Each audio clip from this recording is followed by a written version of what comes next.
Live from Sun Devil Stadium in Tempe, Arizona, the first Saturday night United States Football League game on ESPN, the Chicago Blitz against the Arizona Wranglers. Game about set to get underway. The crowd still coming in. We're going to have a nice one on hand. It is a low bouncing kick coming to Blue at the 10. Back to the 20. This side, 25, 30, and about the 32-yard line, and down he goes. Nice return to get the ball game underway, and Alan Risher will have good field position. Blue a bit disappointed that he wasn't downfield or upfield a bit farther. Willis was there to make the stop, and Alan Risher comes on to quarterback the Arizona club, starting at his own 32-yard line. Risher's got to be a bit nervous coming on his first professional start. He brings him up to the line of scrimmage. Bledsoe and Clark are the setbacks behind him. At his own 32, play action fake, and he's back to throw. Upfield, complete at the 45 to midfield, and down to the 45-yard line is Mark Keel, the tight end and a local favorite here. He's an Arizona product, and in fact, Don Heinrich has just joined this football team, and he's debuted quite well, I'd say. Well, he didn't play last week, but this week they expect a lot out of him. They went with a little play action off that right side. They didn't waste any time. Risher, not wanting to go deep, they had a man deep down the right sideline, went to Keel crossing and got a big gain. Indeed, 22 yards, a nice first down for the Wranglers. The ball is at the 46-yard line in blitz territory. Coming in motion is Balholm, and again the handoff, this time straight ahead, the fullback Clark. He gets to about the 45-yard line as they unpile. The middle of that Chicago blitz defense led by Jim Fonhorst. Kit Lathrop was in on the stop, but Fonhorst, number 55, is a man you'll be watching a lot tonight. Last week, Risher was 5 of 13. He was intercepted once. Came in late in that ball game, the game that they lost to the Oakland Invaders. Put it at the 45, and it's going to be second down and 9. First series, dropping into the I formation. That's Bledsoe, the tailback. Long count by Risher. Play action, back to throw, gets a heavy rush, steps up. He's a pretty good runner, remember. Nice move, and slips and falls at the 36. Don, he was doing what it appears he can do best, run, and all of a sudden he tripped himself up. Well, I would have to believe that he automatic at the line of scrimmage. He was in one set, went to the I formation. Now we're going to get a replay on it. He fakes, and then as he's getting rushed, trying to step back up inside, he sees that he doesn't have a receiver. He gets downfield, picks up some nice yardage, and very alertly and smartly, because he's a 3+ student, or was at LSU, goes to the ground rather than take a lick.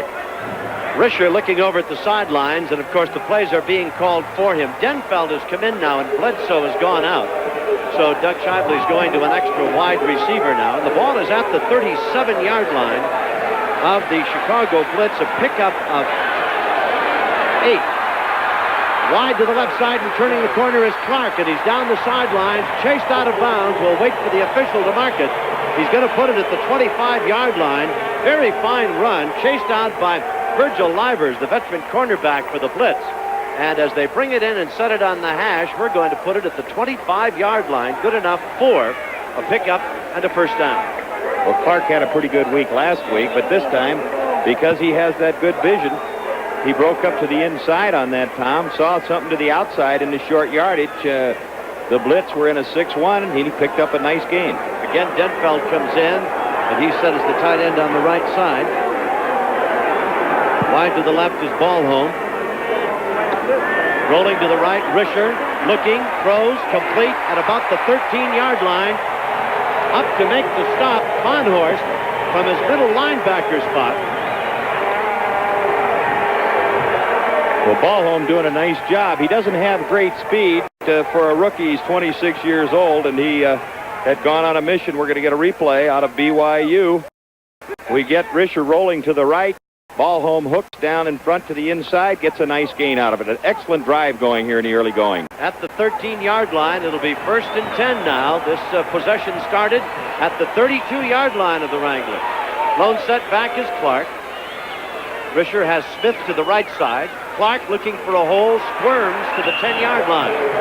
And the middle of the Blitz defense is there, led by Fonhorst again, and coming up from the secondary to make the stop, Luther Bradley. George Allen has moved to a free safety position, and he made the stop at the 10-yard line. Gain of 3. Arizona having changed up a little bit now, something they showed in practice using Mark Keel and Phil Denfield with a 2 tight end offense, give them a little more blocking power up there, so they're trying to knock it out in the inside. What a difference a week has made. Wide to the left side is Ballholm. Going in motion is Keel. Risher rolling left, getting chased, throws it away. Did well to get that ball even thrown as incomplete as it was, considering the heavy rush he was getting, and the fact that rolling to your left and throwing with the right hand is not the easiest thing in the world. In there very quickly was Stan White. One of the things Risher does do, even though he throws reasonably well from the pocket, he probably throws better on the move. In most cases, I've often wondered why coaches want to run a guy to the left initially in the early going of a football game when it's much easier to throw to the right. Good job by Risher avoiding getting dropped back there. Big play time now. 3rd down and 7. The ball is at the Blitz 10-yard line. This drive started on the 32 of the Wranglers. Coming in motion is Ballholm. Back with it is Risher. Nice protection. Comes back to the opposite side at the 10. With it is Keel at the 5. Can't get away, and down he goes. Good effort by Keel. Pretty good play call, too. Rolling right, throw it back to the other side. Well, an excellent job. They brought Keel in motion off of the action to the right play. We'll get an isolated on it with the play action right. Keel coming behind the line of scrimmage is open for a moment. The defensive back was a little far off of him. He almost breaks the tackle. And now the big decision. Do you go for the field goal? And it looks like they will get the points.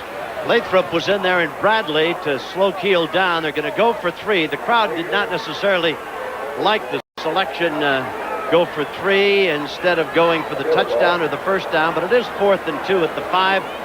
And coaches learn in a hurry. Get what you can and don't waste all of that good possession by coming up empty. Try for the 3. It is up, and it is good. From the 10, a 20-yard field goal. Going to put the Arizona Wranglers on top as they go from their 32. A 68-yard drive, and they lead 3-0.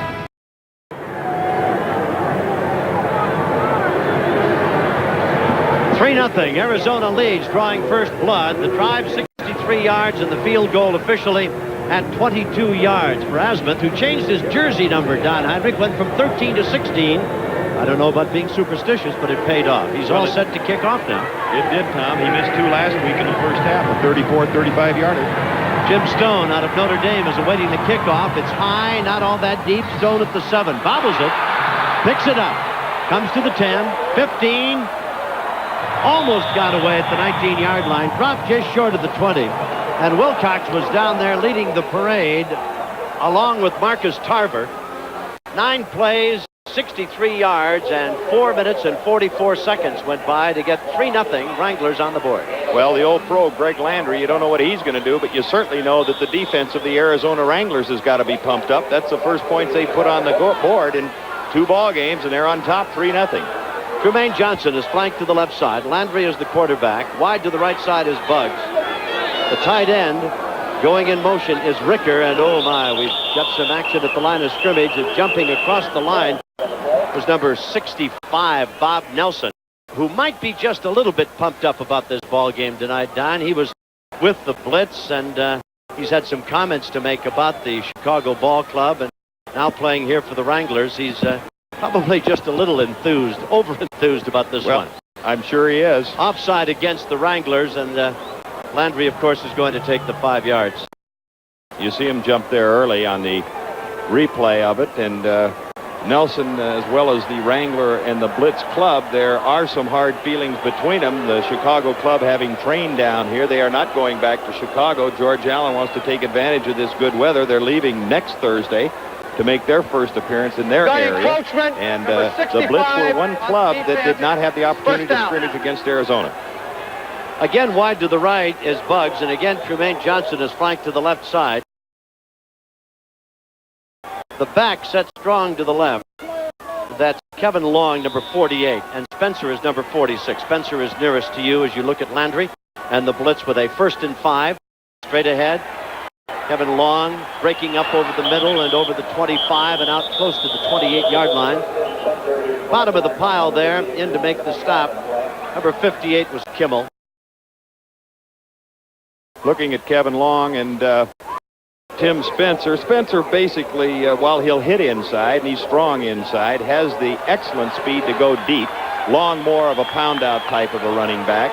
Spencer's got 4.5 speed, and they would like to get him the ball. They feel that he's a game breaker and a big playmaker. He along with Tremaine Johnson, so I'm sure we're going to see a lot of work out of those two this evening. And a flag on the play is going to nullify that run. They bring it back to the 24, take it back to the 19, which was the original line of scrimmage.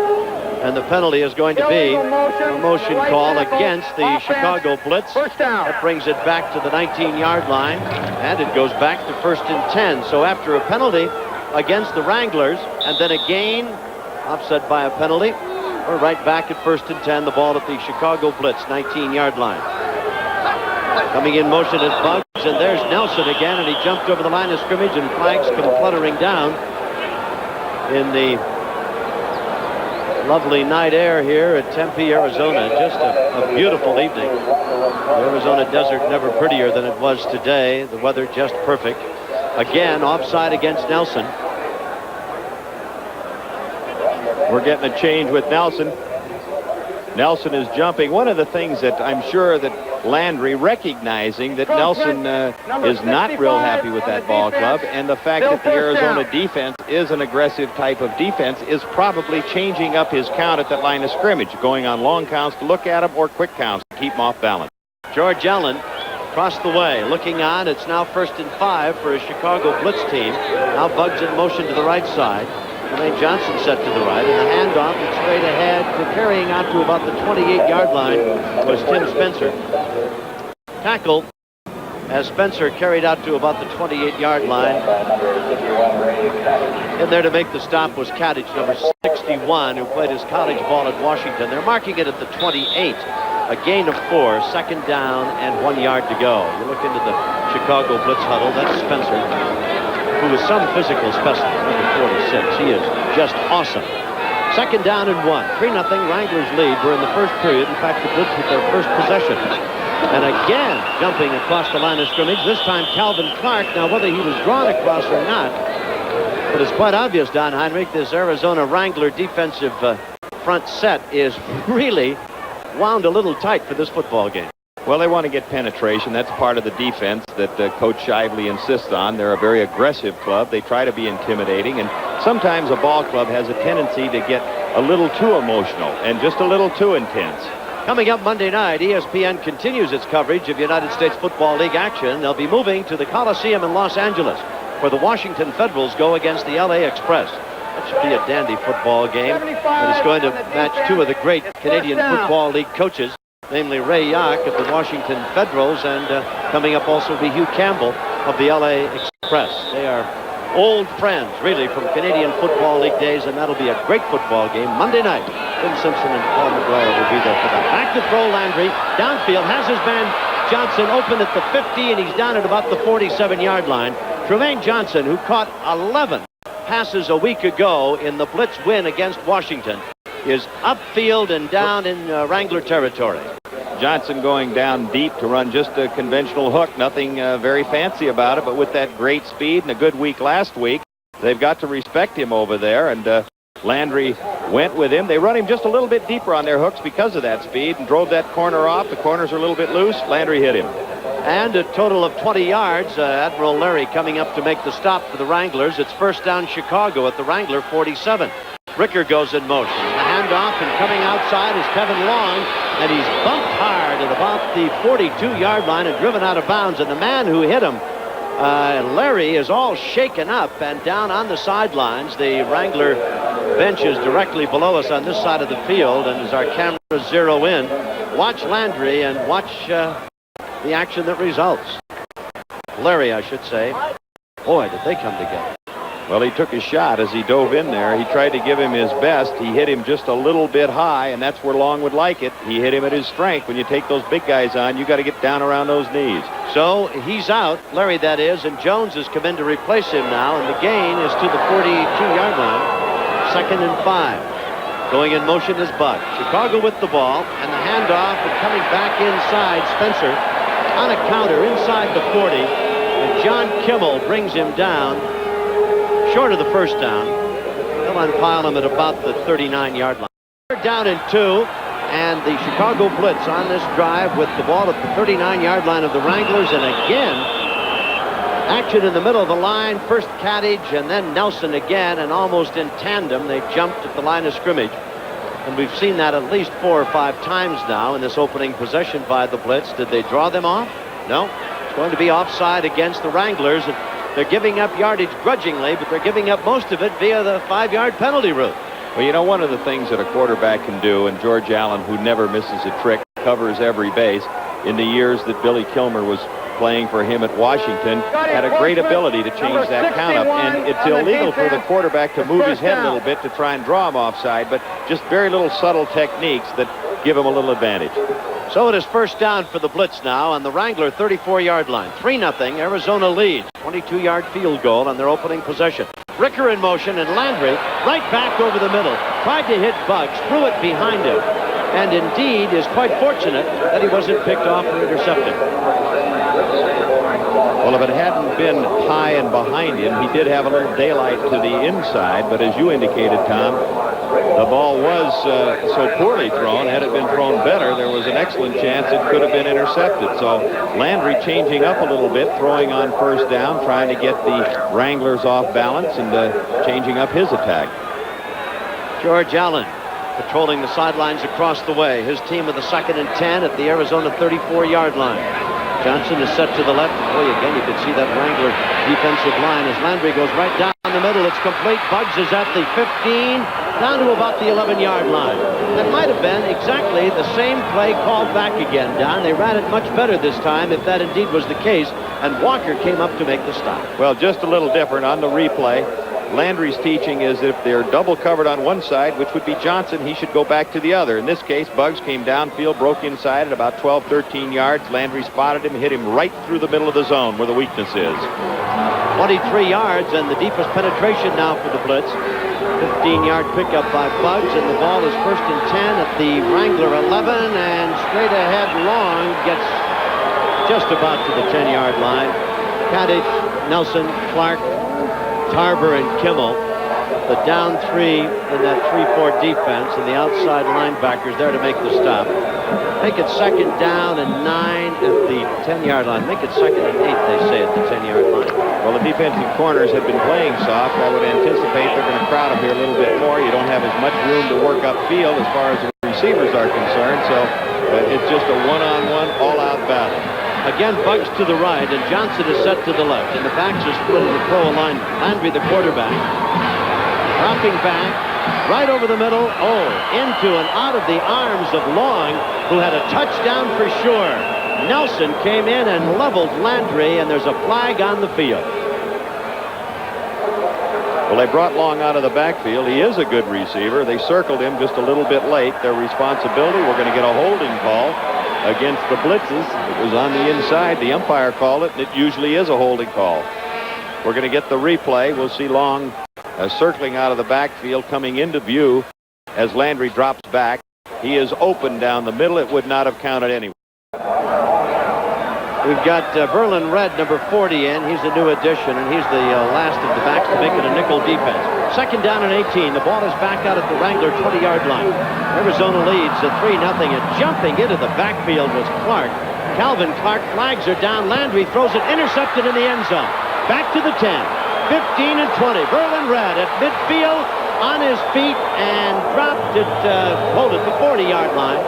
Verlin Red took it right out of the end zone, but flags on the play, remember, all over downfield at the line of scrimmage. And it appeared from here that Clark was definitely offside. Well, I would say he's about 2 yards into the backfield, and you get the ground level shot of Landry in a pre-planned scramble moving out. The double coverage worked for him.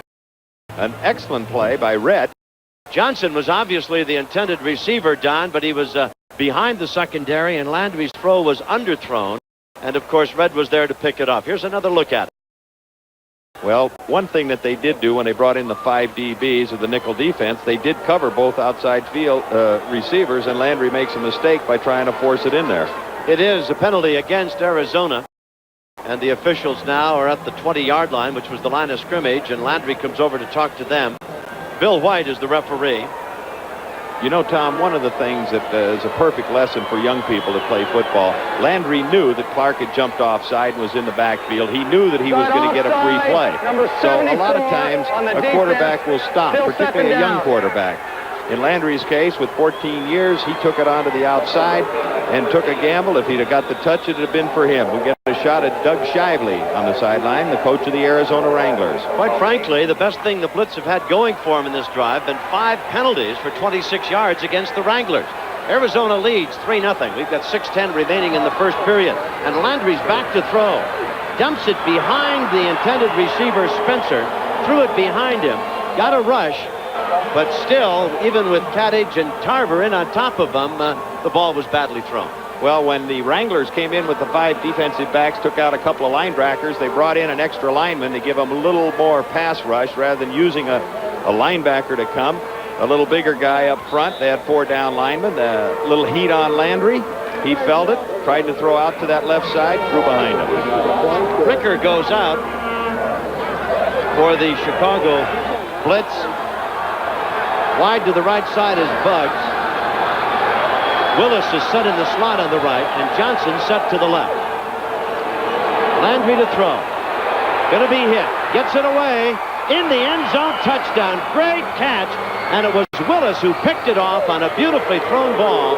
Under pressure, Landry got it away, and the Blitz have 6. Well, you know, when you get a guy like Landry, it was from the blind side. That's the kind that usually stiffen your spine, but you can hear him after you've been there a while, or you can certainly smell him coming. Landry just barely got rid of the ball with Kadich breathing down his neck and spotted him down the middle, made a nice throw and a good grab. For Landry now, that is his 3rd touchdown toss of the year and his 1st tonight. And we've got Frank Corral in now, and he's going to try the extra point. Remember, the United States Football League, you can go for 2 if you want to run or throw it. Frank Corral will try for 1. It's down. He hits it. It's up, and it is good. So we've got 6 minutes remaining here in this first period, and a nice drive of 81 yards for the Chicago Blitz, and they lead 7-3. His ball club on a 63-yard drive and settled for a 22-yard field goal. It's straight back to throw. Dumps it in the flat. Bledsoe crossing the 30 to about the 34-yard line. Up on top of him there was Joe Ehrman. Stand out with Baltimore a good many years ago, a 10-year veteran of pro football out of Syracuse, 6'3", 250-pounder. Mark it at the 35. It'll be 2nd down and 5 for the Wranglers at that point. Risher had a brilliant career at Louisiana State University, a talented youngster, and he's obviously got to be just full of the jitters, or perhaps settled down a little bit now. He's making his first year as a professional football star. Handoff straight ahead. Not much room there for Clark, who kind of stutter-stepped his way over the 35-yard line. Bottom of the pile was Kit Lathrop, number 70. And, of course, at the bottom of the pile also, right there with him, was Ehrman, number 74. We told you at the beginning of the show, George Allen has put together a team of 131 years of professional experience. And this is considered to be one of the very best teams in United States football. Gain of 1, it is 3rd and 4. High formation now for Risher. And they're coming in motion as ball hold back to the right side. Risher back to throw. Nice protection. Good pass. And a first down. Well thrown, and the ball caught by Ballholm, and it's going to be up and around the 43, 44-yard line when the officials bring it in. I believe it was Jackie Flowers as he came to that right side, rolling just a little bit. They came in with another receiver. Flowers is probably their fastest receiver. Doug Shively says he would like to have a ball control passing type offense similar to Bill Walsh of the 49ers, and that's the way he's starting tonight. Set wide to the right side. Flowers in the slot on the right is Ballholm, and the backs are set. That's Clark and Bledsoe. And the handoff to Bledsoe. Boy, he ran head-on to big number 55, Jim Fonhorst, and Carl Lorch.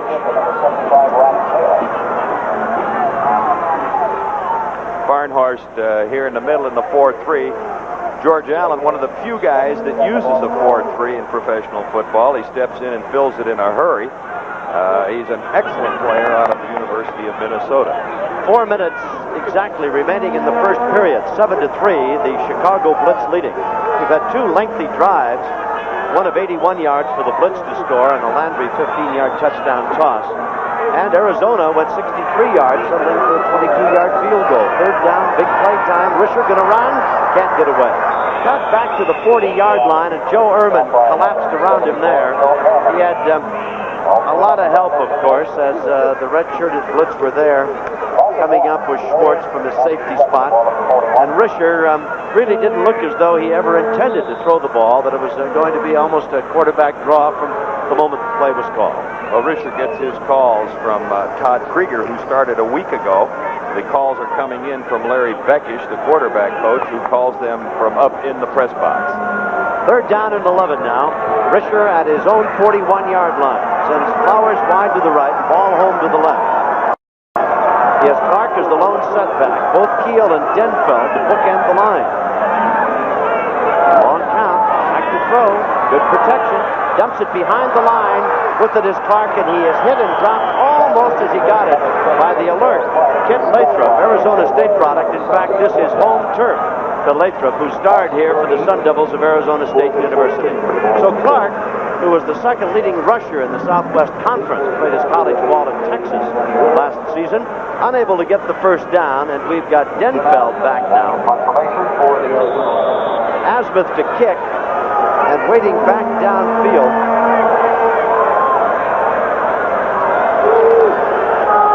Willis for Chicago. A high hanging kick, and a beauty. Willis at the 10. Is hit down as he crosses the 15-yard line. Nice coverage on that punt. Very good, in fact, by Boone, who was down there, and a great kick, great hang time. With timeout, we'll be back. 7-3, Chicago leads.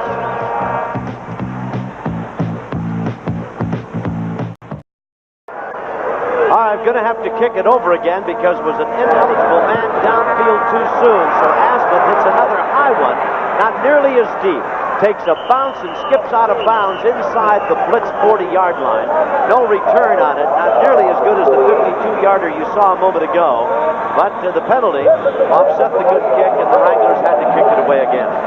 7-3, Chicago taking over, and the ball will be at the Chicago 38-yard line. First down for the Blitz now, and they have the ball at their own 38-yard line. That's Bugs coming in motion. Landry throws it back to Johnson. Quick, fleet-footed Johnson, who just stepped away from the onrush of a linebacker across the way. That was Kimmel, who tried to corner him back there and couldn't. And Johnson steps out and up and over the 45, and they're going to mark him close to the 47-yard line. It's going to be a pickup of 9. Well, that's when they take advantage of Johnson. You're going to show you the little upfield and back move, and he steps inside. It's nothing but a quick one-man screen to the wide receiver. He drives him off early in the game. Now they hit him for a nice gain. Now Johnson is flanked wide to the left side. The Blitz moving right to left. They're in the red jerseys, and they lead 7-3. We're still in the first period here. Coming in motion is Bud. Landry hands the long. Small opening, slips up to the 50-yard line and maybe to the 49. Tackled in there by big number 72. That's Joe Peters, Arizona State Sun Devil product. 6'4", 271-pounder. He's a rookie. We're making the stop on long. We're getting a fair amount of motion out of the slot men either way, usually Bugs. The purpose of that, they know that Aaron Mitchell, who is essentially the strong safety for the Wranglers, will run with him. It'll change the strength of the offense, and then they'll come back the other way. Kevin Long, in his National Football League career, had an outstanding one with the New York Jets. Might have been encroachment at the line of scrimmage. The handoff to Spencer dropped just as he gets to the line of scrimmage. There to hit him very hard and very quickly. Big number 53, Perkins, along with Benapuna, the linebackers. Here's Spencer coming in has a little opening for a moment, tries to veer to his left to avoid one blocker, but the linebacker fills it in such a hurry, tackles him absolutely perfect. He put his headgear on the numbers and stiffed him on the spot. No easy task against a running back with the strength and speed of Spencer. We've come to the end of the first period here at Sun Devil Stadium in Tempe, Arizona.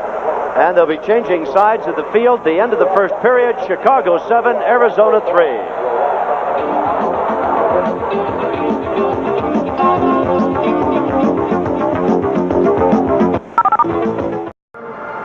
7-3, Chicago leads, and the Blitz has the football at the Wrangler 49. Admiral Dewey Larry is back in at the cornerback spot. We're happy to report you saw him get shaken up in a head-on collision with Kevin Long.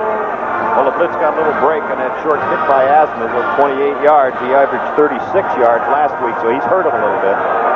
Johnson, along with Buggs, flanked wide to the right side. Landry, the quarterback, has the back split. He's back to throw, gets a rush, gets hit, drops the ball.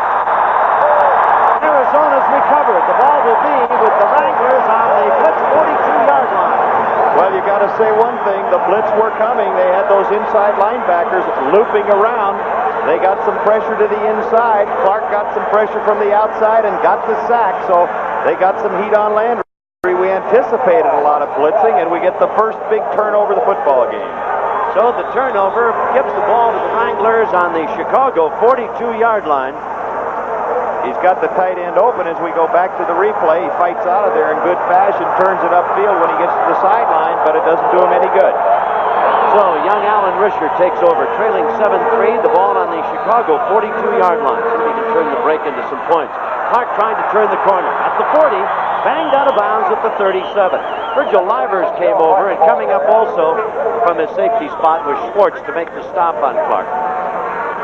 Chicago in that conventional 4-3 that time. They have been changing up that front line, shifting it one way or the other, overs or under type looks, moving the linebacker either to the strong or weak side. When they do that, on occasion, you will see the quarterback Risher probably automatic and go at the stand-up linebacker. Other United States Football League action tonight, Michigan and Tampa Bay. Down at Tampa Bay, they're deadlocked 7-7 at halftime. The ball is at the 38-yard line, a gain of 4, second down and 6. Play action fake, and Risher rolling, throws on the move. Nobody there.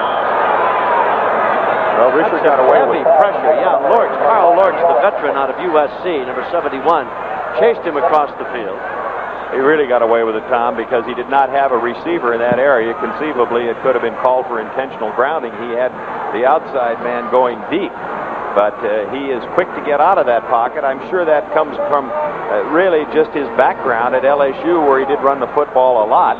And rather than stand in there, as well as being maybe a little bit intimidated by that rush of the Chicago Blitz, he really didn't have to run that time. He could have stepped up inside, and he put himself in a little bit of trouble.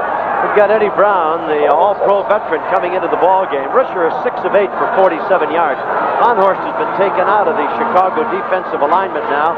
Third down and long. Risher to throw, has time upfield. It is complete at the 25-yard line. Valholm made the stop, and the Blitz arguing that it was not complete. Valholm says, "Oh yes, gentlemen." So do the fellows with the striped shirts. Well, despite the protestations of Eddie Brown, it'll be first down Wranglers on the Chicago 25. Well, a good job by Risher, a good job by the offensive line. We're going to get it again. Valholm just going downfield. He was double covered. He ran a hook. He uncovered from the short man, and they claim he trapped it when he hit the ground. The Blitz using 5 defensive backs. Flowers is set wide to the right side. Keel set to the left. Valholm in the slot on the right. First down for the Wranglers on the Chicago 25. Bledsoe straight ahead gets hit as he crosses the 25, carries to the 23.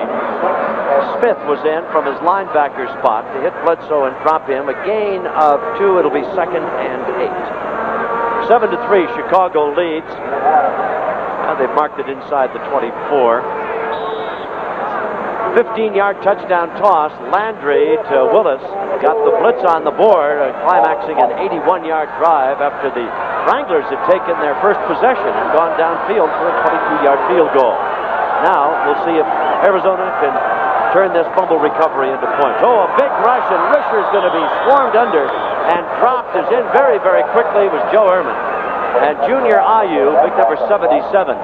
And Risher really had no chance. Just caught red-handed, so to speak, and dropped for a loss of 8 at the 31. I believe they were setting up a reverse that time. They brought in Jackie Flowers. He is their fastest outside receiver. He was coming back that way, but with the pressure and the penetration by the defensive club of the Chicago Blitz, they never had a chance to get the handoff, and Risher did the smart thing. He just kept it and went to the ground with a little help. We're just under 13 minutes remaining in this first half, and Risher looks over that Blitz defense and wants to come to the bench and talk things over. So as Risher comes over, his team is trailing. The Blitz leads 7-3 in the second period. Well, it is, and he did the right thing. He took a timeout, didn't like the play call, didn't like the defense. He has third down situation, a little bit closer. He's got a pop at a field goal, so he went to the sidelines.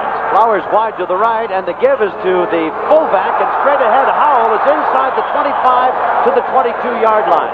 Not a first down, but all in all, not a bad call. A little bit of trickery at that point. He went to Howell. Howell's been in there for a couple of series now. Howell on the draw play. Caught him a little off balance. Comes up the middle, breaks outside to his left, breaks one tackle, and picks up a nice gain to put him in that field goal position. They had brought Howell in, who is bigger than Clark at 6'2", 228, for a little more firepower, and he came through for him right there. Trigger will hold. It'll be a 39-yard field goal try by Asmuth, who hit a 22-yarder to get the Wranglers on the board in the opening possession. He missed a couple of weeks ago and now has a chance to go 2 for 2. 39-yard try. Remember, they've got a kicking tee out there that's 1 inch up in the air that'll give him some help. It's kind of a line drive, and he hooks it, and it's wide to the left. No good. So Asmuth, who changed his jersey from 13 to 16, is 1 for 2. 7-3 Chicago. We'll be back. All right, the Blitz taking over now. First down at their own 22. On the sweep to the left, turning the corner is Spencer at the 25-30, out of bounds, leaving a trail of white jerseyed Wranglers in his wake. Admiral Larry missed him, but he just ran out of running room, did Spencer. And he carries up to the 35-yard line for a pickup of 13, and that may be as long a gain as we've had tonight from the line of scrimmage. Well, they've been running inside. That time a little belly series, faking to the fullback, pulled the left guard. The fullback would replace him, picking up the lineman in that area, and then with that good speed, he got the good blocking in front. He turned the corner and zooped up that sideline. High formation for the Blitz now. First down on their own 35. Landry pitching back to Spencer, sweeping to the short side, and does a little toe dash, flag down, and thrown by the referee, or the umpire, I should say, and it could be against the Chicago Blitz. Could be a clip, could be an illegal block. They're pointing back in the direction of the Blitz backfield. Stevenson was there to make the stop. Stevenson might have been the guy guilty of the infraction, going to be holding. That's going to be the call. Stevenson trying to throw the block to enable Spencer to turn the corner and got just a little over-enthusiastic about it. Well, again, the Blitz trying to utilize that speed on the outside. They do have better team speed than the Wranglers do. They had not run outside up to this point, other than when the back might have veered that way. We're getting the call from Bill White. First down. And it is back to first down and a 15-yard penalty, so a little break there for the Wranglers. We're going to get a replay on it. There's, it's actually a little more of a right clip. there. Yeah, he almost tried to kick his feet out from underneath them, the man being Tarver, the linebacker who was chasing Spencer. They brought it back to the Blitz 22-yard line. Willis is in, and Bugs is out. 5 DBs. Andrew, the quarterback at his own 22, is back to throw. Dumps it behind the line to Spencer. A little bit of a screen. Spencer crosses the 25. Chased over there by Joe Peters and by Admiral Larry, combining to make the stop.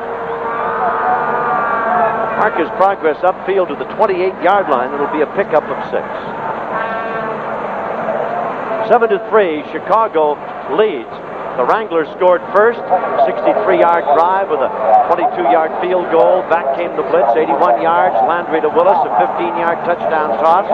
Then a fumble recovery by Arizona and a chance to put some points on the board but a 39-yard field goal try by Asmuth was long enough but hooked badly.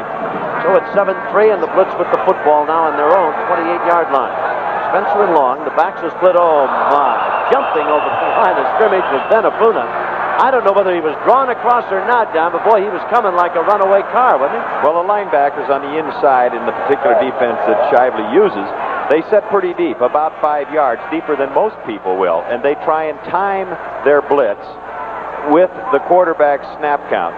Both linebackers were coming that time, and Landry being very smart.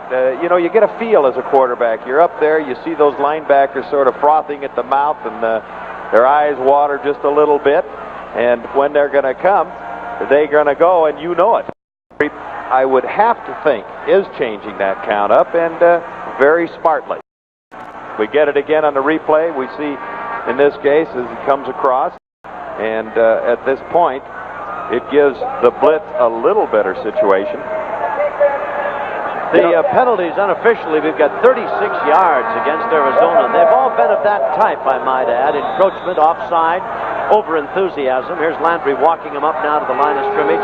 5 of 7, and that 15-yard touchdown toss. He's got 73 yards through the air. Landry's got 3 touchdowns in the young season already. He had 2 a week ago. Oh my, looks like the tight end was way offside. Ricker, there's the pass by Landry, thrown off the field of play.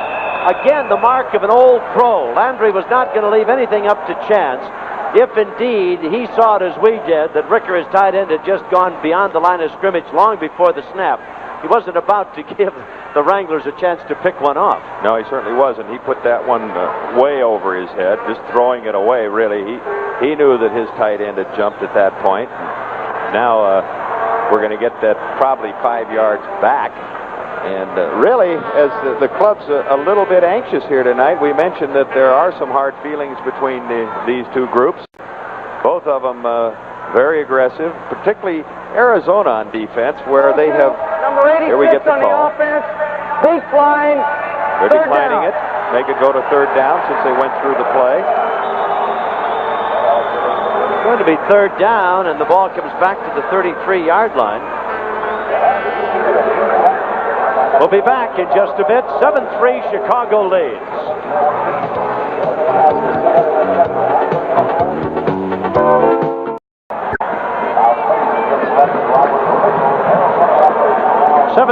Chicago leads Arizona. The ball is at the Blitz 34-yard line, and we've got a 3rd and 12 coming up. Well, they put Todd Campbell in as a nose tackle for Bob Nelson. Now they have 4 defensive linemen, Nelson having been the guy that was jumping offside earlier. That time, Campbell has been holding in there very well. It was Apuna, the linebacker, that made the play. 10:44 as you see the time remaining here in this, the first half, and Chicago leading. And the ball is at the Blitz 34, and Landry with nice protection. Back to throw. Pumps once, now going to run with it. And he is pulled down, brought down as he got back to the line of scrimmage, and no more. Maybe, in fact, losing a yard by Nelson. Did the ball slip out of his hand down as he went to throw it, or did he just not see anybody open all of a sudden? Well, they had 5 defensive backs. They did a good job covering everybody down there. Landry not wanting to take a chance. Nelson in with the 4 defensive linemen came out from the right side. They moved him over there rather than on the center where he had been previously playing in that odd front, and he made amends that trip. Corral is back to kick, and Jones is waiting for the ball, standing at the Wrangler 25-yard line. So this Wrangler defense has stymied the Chicago Blitz, save for that one long drive of 81 yards by Landry. The Wranglers have just about outplayed the Chicago ball club. Good kick by Corral, although Jones takes it at the 35. Oh, tried to get away and was hit by about the only red shirt down in that area. Willis was down there very quickly in field. So the Wranglers take over. Chicago leads 7-3.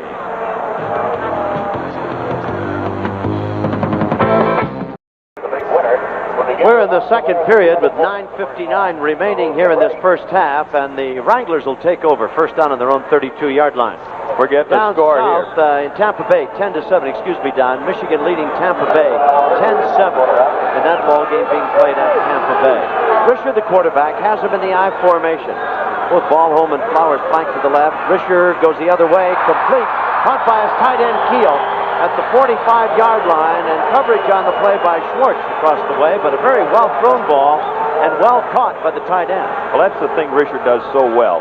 Really, if he has a strength in his throwing, it is his timing. He does not have a strong arm. Here they go to the tight end keel. They use him on the outside. He just comes down, makes a hook, has good speed for his size. He'll run a 4.7 40, and for a man as big as he is, that's excellent. Bledsoe is in, along with Howell as the running backs. Ballholm is flanked wide to the left. Coming in motion is Flowers. The delay, the handoff, and not much there. Trying to go straight ahead was Howell on that little delay, and middle of that Chicago line. Stan White was there, among others, waiting for him. And Jim Bonhorst was right on top of it. That's normally his responsibility to handle that fullback on the draw. Here's, we see Keel, the tight end, doing a good job sealing off the linebacker to his side. And on the tail end, he stays right with it, and a little bit of shoving. Well, that was Ed Smith, number 56, played his college ball at Vanderbilt. They had more than just a howdy-do to say to each other after all of that. Second down. The ball is at the 45-yard line. 2nd and 10. Wranglers trailing 7-3. Risher going to run it? Yeah. At midfield and dives at the 48-yard line. The Bonhorst was right there. Smith and White. And that's a trio you wouldn't want to invite to any kind of a special party, especially if you had something they wanted, like a football. Well, we indicated earlier that Risher is smart, and he has learned quickly that you survive better by getting on the ground. It looks like he needs to work on his hook slide just a little bit, but it worked. Just a little. Shively would have liked to have him hook it about another 3 yards. He'd have the first down. But that's why he got him in there, because he is the mobile guy we said he was. He's 8 for 10 so far for 72 yards. Very impressive for a rookie. Now, we've got Denfeld, number 85, in as well, as Bledsoe has come out of the backfield now, and going in motion is Keel. Big third down play for the young quarterback. Rolling, throwing, it is caught. Nice grab, out of bounds at the 36-yard line. Catch made by Ballholm, and a first down for the Wranglers. Well, I want to tell you, he put an excellent move out there on the corner. He went downfield. He had run several hooks to set him up. That time, he put the move to the outside, just a sideline move. The defensive back was totally out of position, did not play it well. Actually, Risher could have probably run for the first down, but he hit him and got the first out of it. So he picks up a total of 12 on the play that he only needed 3. First down at the 36-yard line. Risher has one lone setback now for the first down, and he hands off and straight ahead. Howell banging in there very hard. Hit by junior Ayu as he got to the line of scrimmage. Will mark his forward progress inside the 35 and set it very close to the 32-yard line.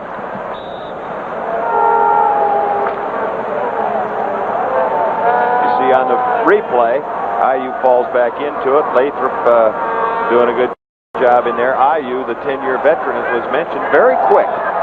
And, of course, Schwartz coming up from the safety spot, number 28. 2nd and 6 at the 32-yard line. Blitz leading 7-3, and the Wranglers trying to get a touchdown now, and points on the board. Bledsoe straight ahead to the 30. Got a couple tackled by Ed Smith. This possession started on the 32, and they've moved now down to the Chicago 30-yard line. Well, we mentioned on that last drive that Asmus missed the field goal that would have put it at 7-6. A week ago, they went into the halftime 7-0 down to Oakland, where they had missed a couple of field goals, and you never know when that momentum's going to change. It could be very easily 7-6 at this stage. Doug Shively had a little chat with Asmus on the sideline. Said, look, we better get it together. We're going to find out. You might get a road map and an apple out of here. Risher is 9 of 11 for 85 yards, and he wants a timeout now with 6:29 remaining in this first half. He's coming over to talk to Coach Shively and the rest of the staff on the near sidelines. The score, Chicago 7, the Wranglers 3.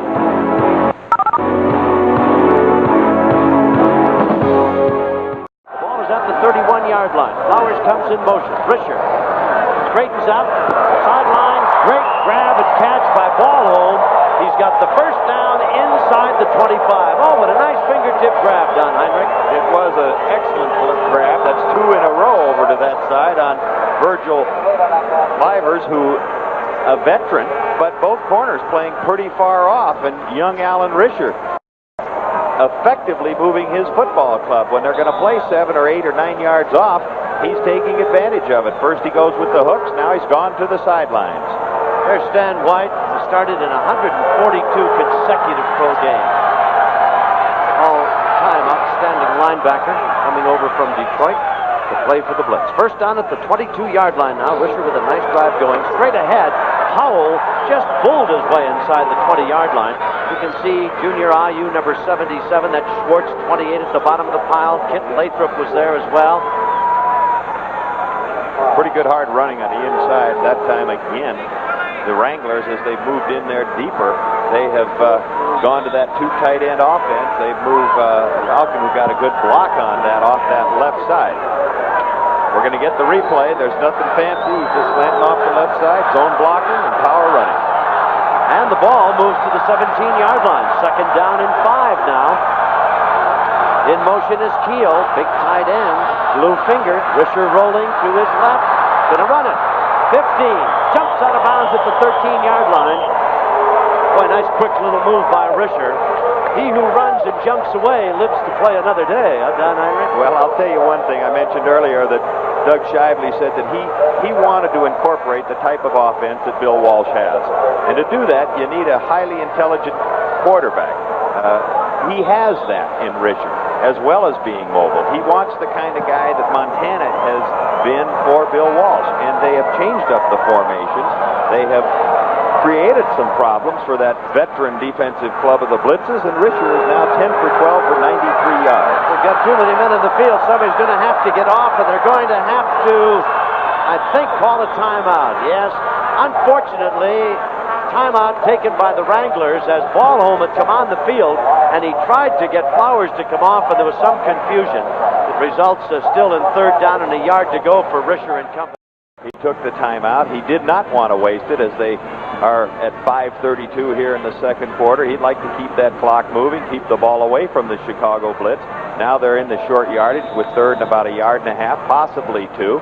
And a very good possibility at this stage, rather than trying to run for it against a tough Chicago Blitz defense, we could see the option rolling type move by Risher from one side to the other and looking for either a receiver or pulling it down and keeping it. I'll be interested to see if he runs it now. He's got 2 big backs in, Clark and Howell, and 2 tight ends, Denfeld and Keel, and he's going to run it. Oh, bobbles on the snap, the bounce, the ball is loose, and apparently Chicago has recovered.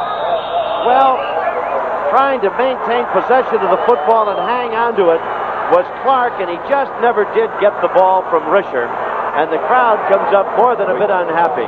We get the replay on it. It's just a weak side pitch. They pull the guard to get out in front of it. The pitch was there. He should have had it. Probably a little anxious looking upfield, but there's no reason to drop that football. That's exactly when you've got to have that concentration and know what the yardage is. There it is. And the trouble with all of it is that for the Wranglers, that Chicago recovers. So they would have had one more crack at it, fourth down and maybe a yard or 2 to go, and now the ball goes to the 16, and it is first and 10, Chicago.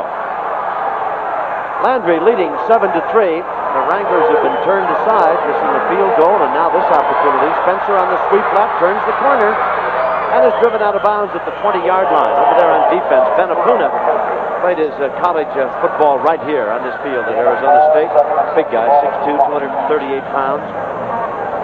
Well, it's obvious that they're trying to get Spencer outside, as we talked about. They want to get big plays out of both Spencer and Tremaine Johnson, now trying to utilize that speed of Spencer, and they're not getting any force by the defensive club of the Arizona Wranglers. In most cases, it's going to be a corner. Sometimes it's going to be a linebacker, but they aren't getting it. They're going to have to shut them down. Second down and 6. Link to the right side is Buggs, and now Buggs goes in motion. Landry has the back split. Hands off to Spencer on a bit of a counter. Gets piled up behind the line. Very good play by Jones, number 43, who really came in and disrupted the flow of everything in the Blitz backfield, Don. Well, that's what we're talking about, getting that kind of force. It was going to be a long trap. They pulled the left guard. You'll see the left guard, 73, pulling. He gets penetration to knock him off, and then the quick force and the pursuit that gets into the play, and, of course, drops him for the short loss. Third down and 8 as the ball goes back to the 18-yard line. You see Spencer walking up to the line of scrimmage. 7 carries, 26 yards. Backs are split. Chicago with a 7-3 lead, and Landry to throw, comes to Spencer at the 20. 25, head down, carries it out close to the 30, and has the first down on the little swing coming out of the backfield. Jones, the cornerback, to make the stop. Spencer just a kind of a circle wide type of a move. We'll see him coming here. The Wranglers had a double twist with the lineman in there. He beats the defensive end who tried to fall off, gets the catch, turns it upfield, and the defensive back didn't make a form tackle. He did not wrap the arms. He went with a little block tackle on that. Call that a little bit of self-preservation. A guy like Spencer, you might just bounce off. Trumaine Johnson is flanked to the near side of the field. Wide to the left side is Bud. First down at the 28. Landry again coming to Spencer out of the backfield, and this time he's over the 30 and unceremoniously jumped into the Wranglers sidelines, and one of the Wranglers is hurt. Down on the field, Jones shaken up. Clark was there to drive him out. Jones is up and coming off the field, being helped off almost in the arms of head coach Doug Scheibling. The gain is over the 30 to the 32-yard line. Well, Jones comes back on contained. The linebacker didn't get there. Landry, seeing the opening, did not take or waste any time. He quickly dumped it out. Jones got beat a couple of times last week. That isn't necessarily his responsibility. In that short zone, he's the one that does have to contain, but he doesn't have individual coverage. Willis is in and goes in motion. He caught the 15-yard touchdown pass from Landry, and Landry may go to him again. No, it goes to Trumaine Johnson, who just couldn't quite get enough of the football to trap it, and he was met and spun around by the defense of the Wranglers and shaken up, and Wilcox seems to be down on the field and shaken up at the 43-yard line and slow to get up. Well, Tommy Wilcox probably had the best game of any of the Wranglers a week ago in that loss, 24-0, whether it be offense or defense.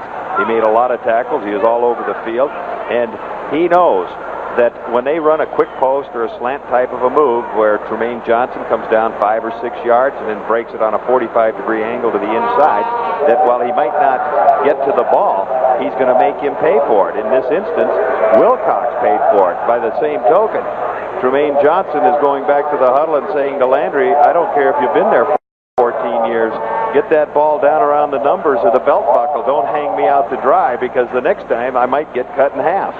4:21 is the time remaining in this first half. 7-3 Chicago leads. It's been kind of a tough evening so far on the defensive secondary for the Wranglers. Now with Wilcox down and obviously in pain. Earlier we had Admiral Larry shaken up on a very hard tackle at the sidelines. Jones has been shaken up. In fact, he went off just a moment ago. So as Tommy Wilcox is now sitting up, and the trainer is asking him, first of all, his name. Does he know where he is? What day is it?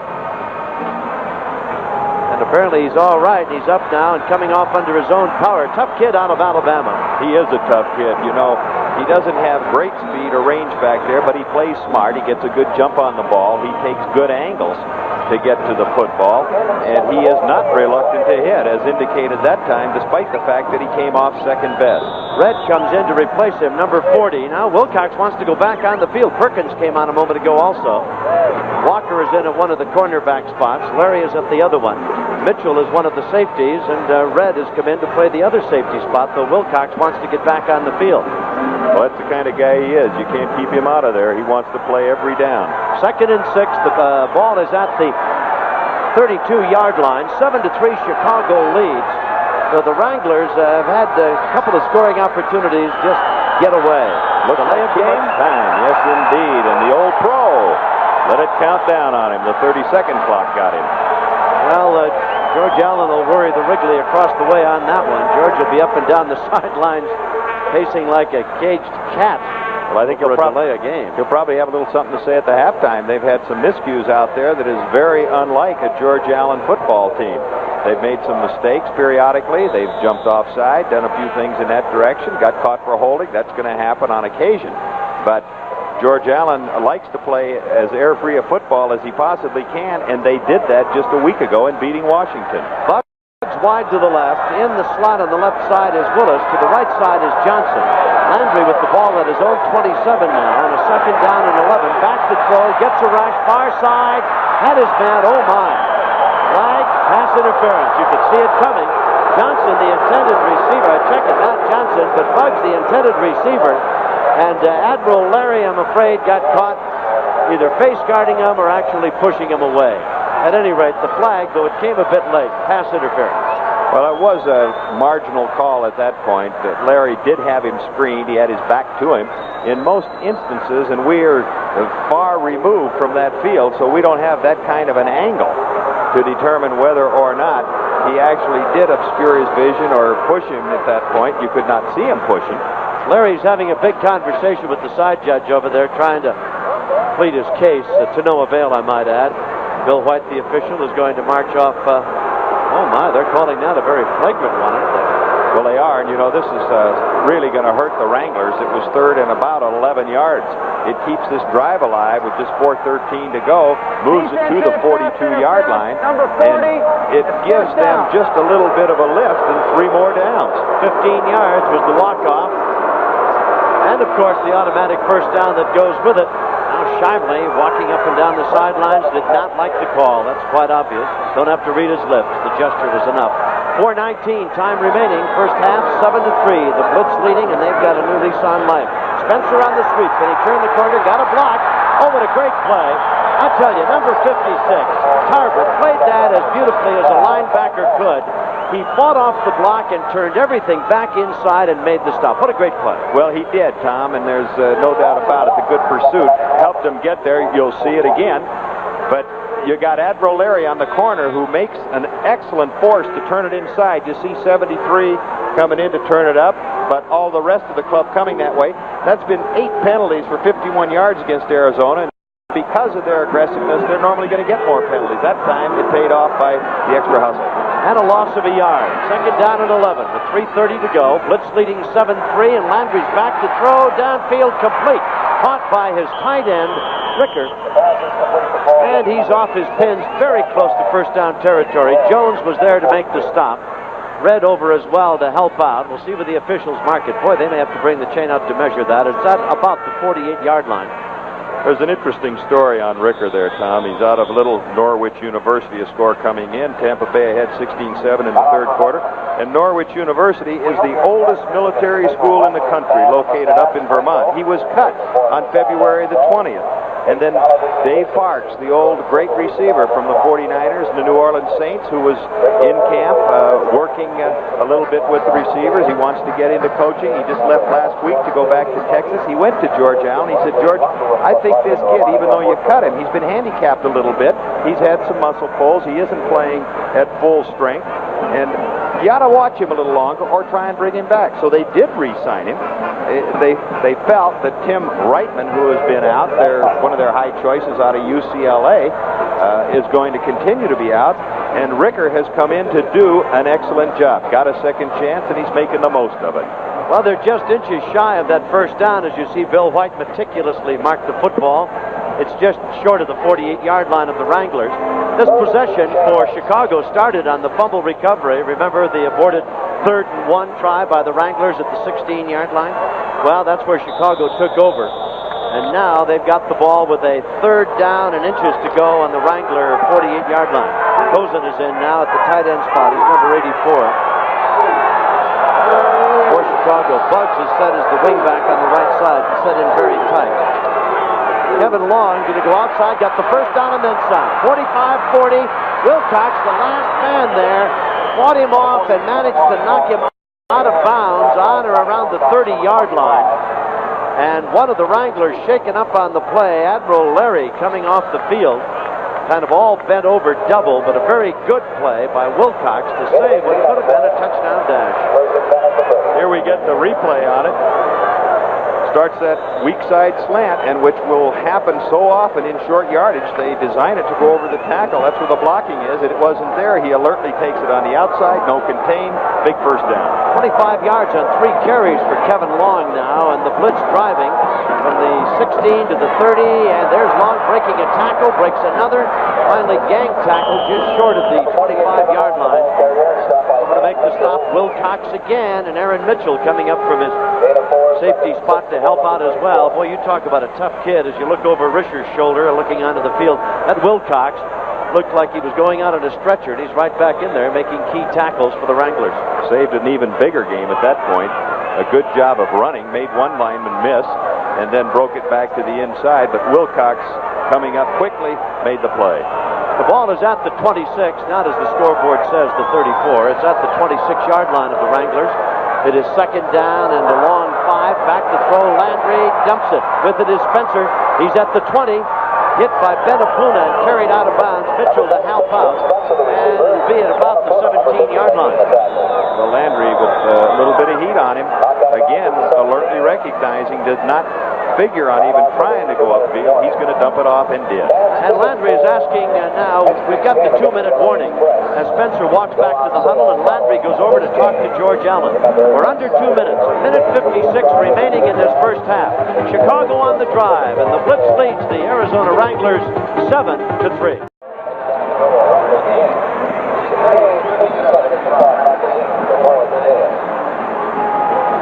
There's Greg Landry, and goes back for one final word with George Allen across the way. And Ray Witeka, now he comes out. 13 attempts, 9 completions, 104 yards, and that touchdown toss was a 15-yarder to Willis. Well, and a costly turnover by the Wranglers is on 3rd and short. They went to the pitch to the outside, fumbled the ball. Chicago taking over on their 16 and threatening here with just less than 2 minutes to go. Buggs is to the right side. Tremaine Johnson set to the left. The backs are Long and Spencer, and the give is to Long on the sweep. He is hit, breaks the tackle, 15, and steps out of bounds. In there was Perkins, number 53, who hit him and couldn't hang on. And again, it was Wilcox who had to come up from the safety spot to save the day.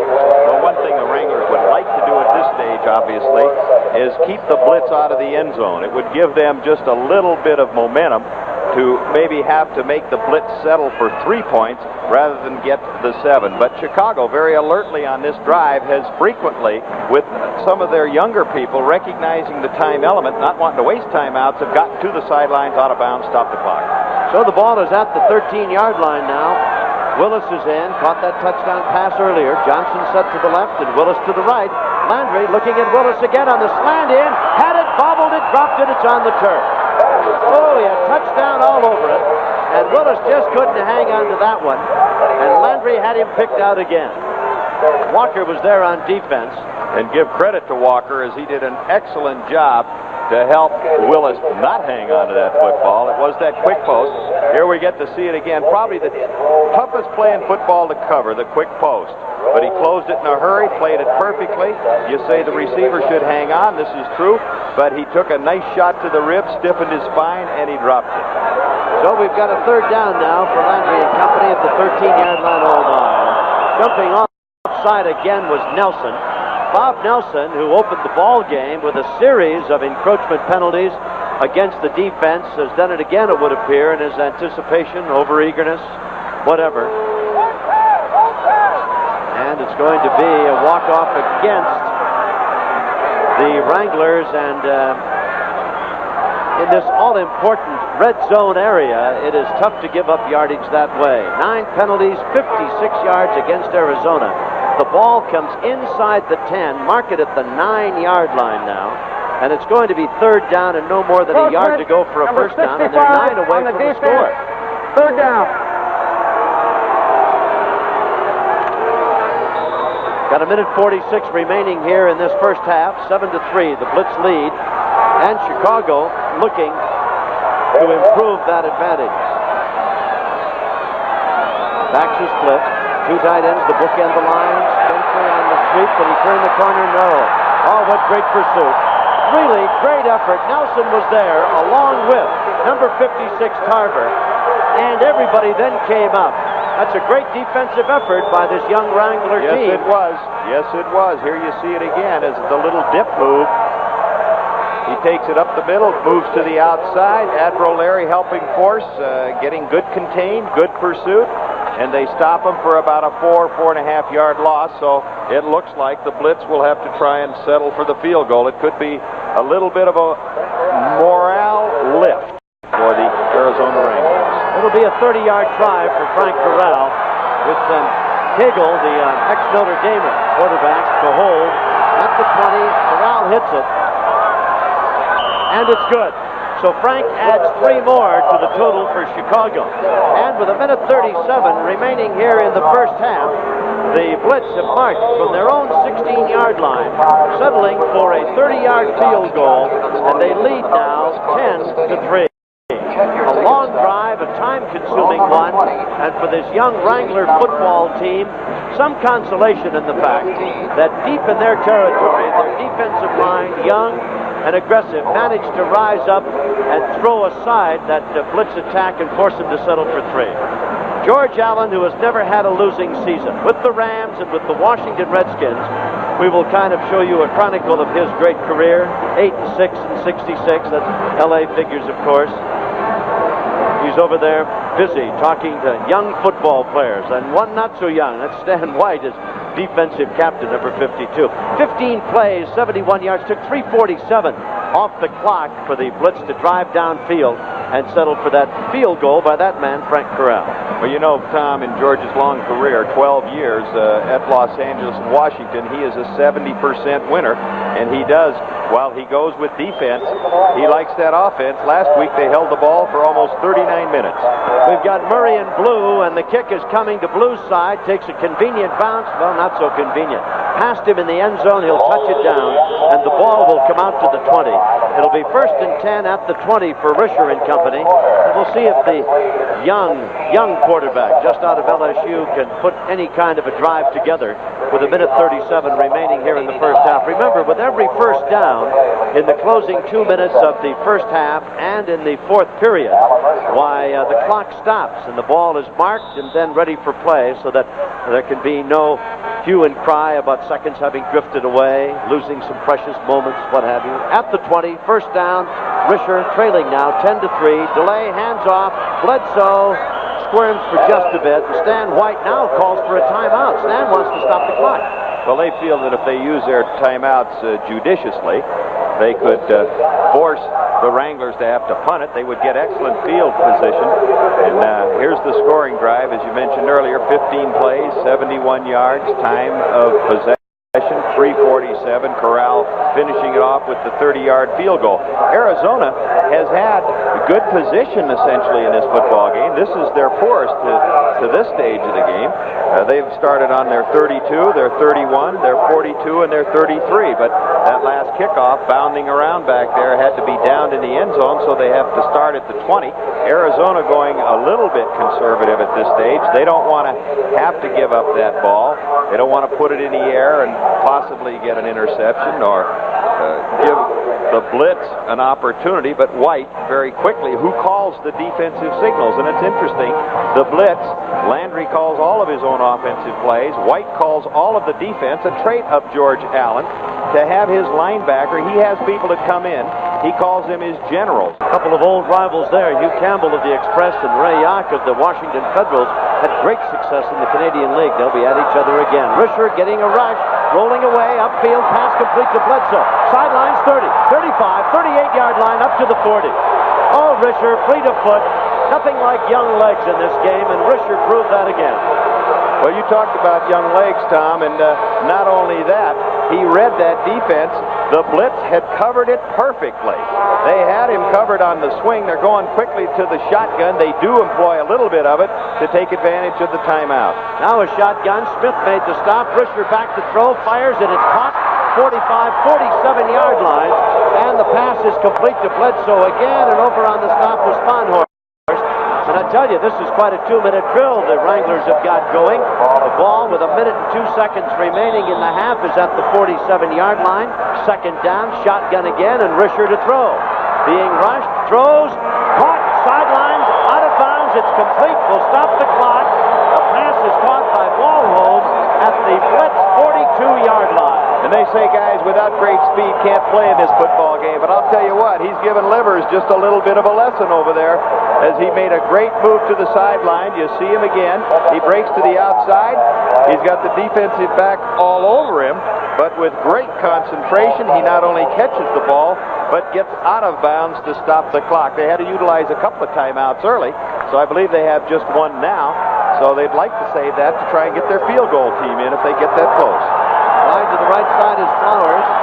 Keel is in. Risher back to throw. Steps up. Gets hit. Ball is loose. Was it a fumble or a pass attempt? They're going to call it a forward pass attempt. and it'll go as an incompletion. Well, The Chicago Blitz don't like it too well, but Wrangler fans, and they're in the predominance here at Sun Devil Stadium, they like the call. Well, I don't think there was any doubt that he had forward motion. It was a bad judgment on Risher's part at that stage. He was on heavy traffic, and he tried to get that arm free and throw it. He did have it moving forward, so he saved the down, but it could have been disastrous. They don't need a whole lot more to get into field goal range. Well, they've had a 39-yard try by Asmuth go wide. They do have a 22-yard field goal by Asmuth. Remember, they fumbled on the Blitz 16-yard line. They have come away empty too many times, but they're still struggling. They trail 10-3. Shotgun, Risher gives the ball to Blitzer on the track at the 40, 35-30, down to the 25-24-yard line. The clock will stop as they move the chains with 39 seconds remaining. What a great call. A little shovel pass ahead to Bledsoe, and it caught the Blitz unawares and down to the 25-yard line to pick up a big. A little bit of trickery. You see it again, the inside handoff, and he makes a nice first down of it again, quickly to the shotgun. Bradley made the stop. There's the snap to Risher. Flag down. Hold everything. Going to be a procedure call or a motion call. It looked like in there was Junior IU. Now, Junior played at Arizona State, but he's wearing the wrong color uniform now for the fans to cheer for him.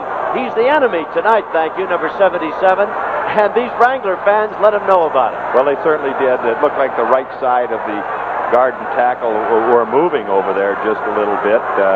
It's hard to say. I think it was Jeff Keywell.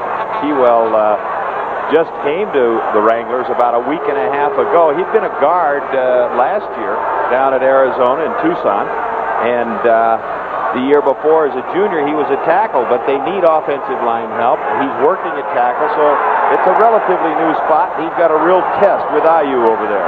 First and 15 at the 30-yard line now for Risher and company. There's 29 seconds remaining in this first half. 10-3, the Blitz leading as Risher huddles his ball club.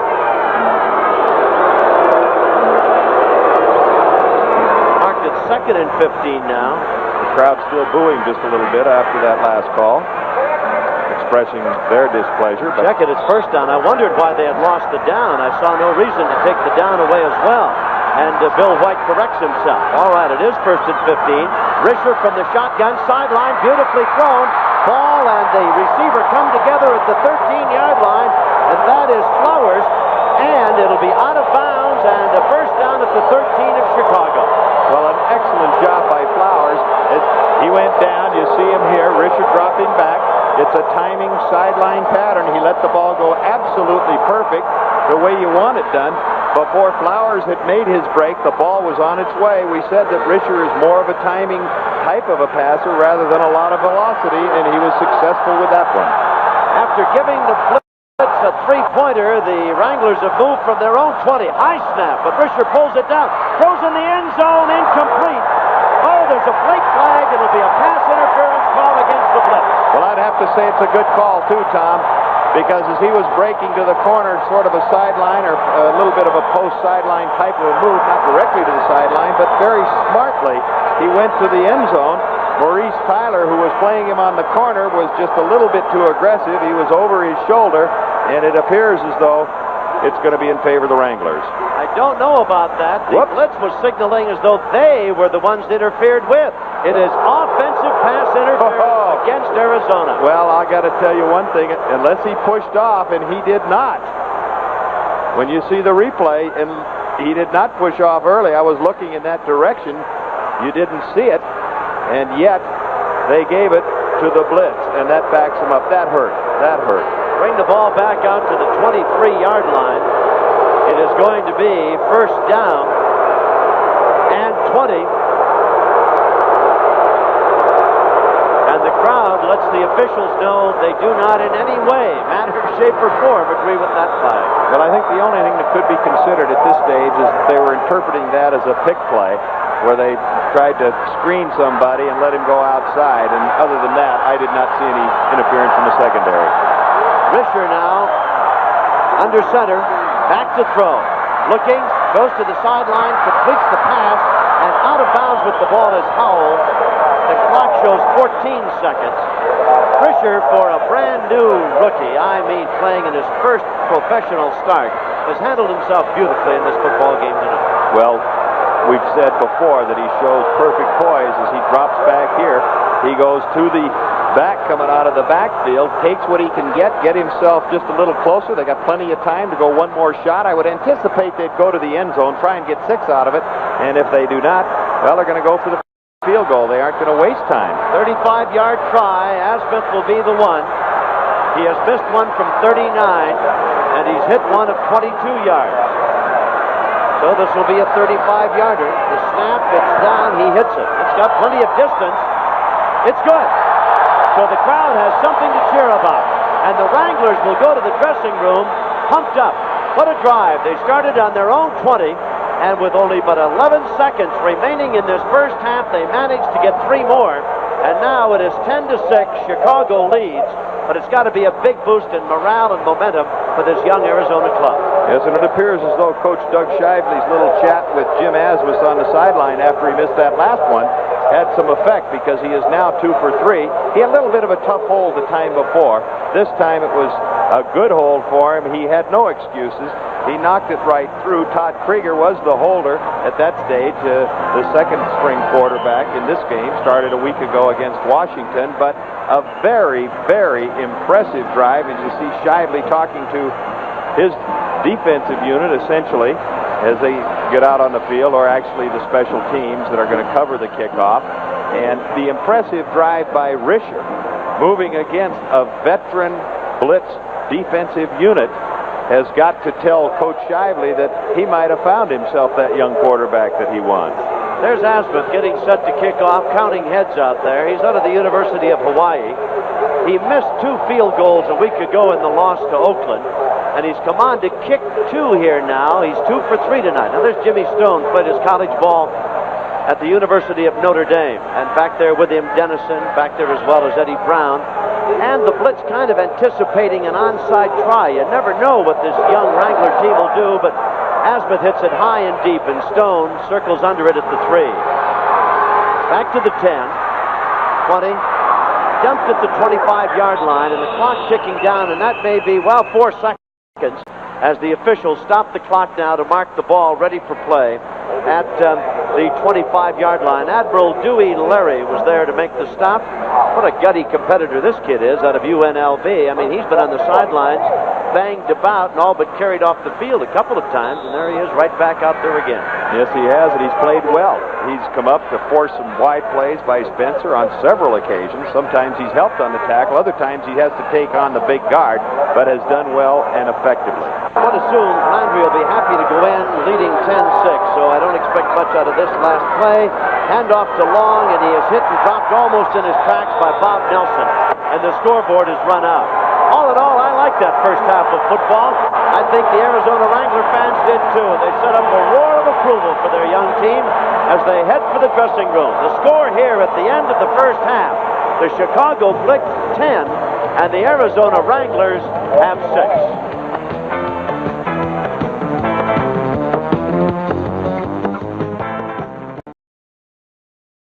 That is the score at halftime from Tempe, Arizona. The Chicago Blitz on top of the Arizona Wranglers 10-6. Although the Wranglers have given George Allen's team of veterans every single bit of trouble that they did not expect, I'm sure, when they went out to Arizona. Although head coach Doug Shively of Arizona made wholesale changes, especially in his offensive backfield, and it's paid off. Alan Risher, what a story he's been so far for Arizona. 15 of 18 in the first half throwing the football for 151 yards, 226 total yards for the Wranglers, and the Blitz gave up just 210 total yards a week ago. So Risher's got them going. There you see the rest of the stats. Some first down stats, turnovers, time of possession. Arizona in command. They're trailing, though, on the only stat that counts, the scoreboard. They trail at 10-6 to Chicago, and we're going back for the second half. Teams will be coming back onto the field to get this second half underway. Chicago leading 10-6. The Arizona Wranglers getting a last-second field goal to bring themselves close. Beautiful, 80 degrees, 13-mile-an-hour wind out of the south. The field very dry. Here's Landry, and Donnie hits Willis with this pass right over the middle, beautifully thrown. He took a little lick just as he let go of it, and of course the quarterback normally will say, I don't mind paying just a little bit when I can get 6 out of it. That made it 7-3, Chicago, and then back came the Wranglers with a field goal to climax the first half, and a good comeback by the Wranglers to close to within 10-6, and that's where we are. And there's a look at the crowd. And this is a great football city, you know, Tempe, and a great university, Arizona State, the Sun Devil Stadium. And if the Arizona Wranglers can put a team on the field that's attractive and can win, this will be a great franchise. Well, you know, Tom, you also have to go back in that first half. A couple of things happened. Alan Risher has done just about everything Coach Doug Shively could ask. He's been mobile back there. He's rolled out, thrown on the run. He's thrown from the pocket. They've gotten pretty good defense. They got hurt a little bit by penalties. They had a significant number of those. But then, just before the field goal of Chicago on the long drive, the Arizona Wranglers were at the 16-yard line on 3rd and short. They fumbled it away. They would have settled at least for a try for a field goal, and trailing 10-6, that could have brought it 10-9. They missed a 39-yard field goal a little bit earlier, so there is that possibility they could be ahead in this football game. George Allen, who does not like mistakes, seems to have his defensive unit a little bit confused, not only by the play of Risher, but the motion and the various actions that they are using, some play action off the motion, and then the rolls to get Risher away, and the effectiveness of the receivers downfield have created some problems. So I would venture to say that he had a few stern words to say, fellas, this isn't the kind of football I expect. We have a long season ahead of us. This is only the second football game. Just because we won one game a week ago, one game does not a season make. And the Wranglers, at this point, are really fired up. That had to help them get a three-pointer just before the half, and as they get ready to go for the kickoff, they're going to go hard. As with the kickoff, and that's Jimmy Stone, Notre Damer, waiting in the middle of the field at about the 3-yard line. Dennison to one side, and of course Eddie Brown is to the other. Dennison to the near side, Brown to the far side. Coming into this football game, the Chicago Blitz, a prohibitive 2-touchdown favorite. There might have been a little complacency and overconfidence on their part as well. We'll see what the second half brings. Stone brings it to the 20, trying to get to the sideline, is buried as he crosses the 20. Quite obviously, the Blitz wanted to run it right back up the sidelines near the Wrangler defense. Couldn't quite make it to the sidelines. Over to make the stop was Norris. And it's going to be Chicago's ball, and the Blitz will have it on their own 22-yard line. One of the Blitz hurt on that play. He's down on the sidelines. We can't quite catch the number yet to determine who that is that was on the kickoff return team. It looks like it isn't too terribly serious. You always feel that if they're looking down around those legs or that area of the knees, that could be a major consideration. We never like to feel that anybody is going to get hurt in the course of the ball game, but at this stage, they're at least talking to him, and he is moving. All right, we'll resume play here in a moment. 10-6, Chicago leads.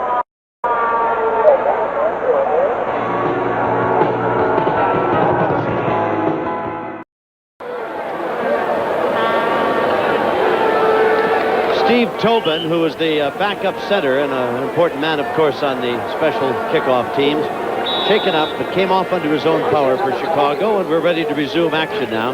He's getting some additional medical attention on the far side. Chicago takes over on its own 22-yard line, 10-6 in favor of the Blitz. Bugs is flanked to the left side, and Tremaine Johnson is set to the right. Bugs going in motion. Landry, the quarterback, out of the eye. Flips it over to Johnson behind the line, is hit as he crosses the 20 and carries to the 24. Tarver was there along with Kimmel. Kimmel was the first man to react to that. And Johnson, they try to throw that little pass out there and give him a little hitch stutter step effort out there. Excellent job by Kimmel. He reads the play. He recognizes as he plays off of the man. It's just that one-man screen that they used before. Last week, Johnson was very effective with it. Kimmel, in excellent pursuit, is out there to make the tackle in a very, very short game.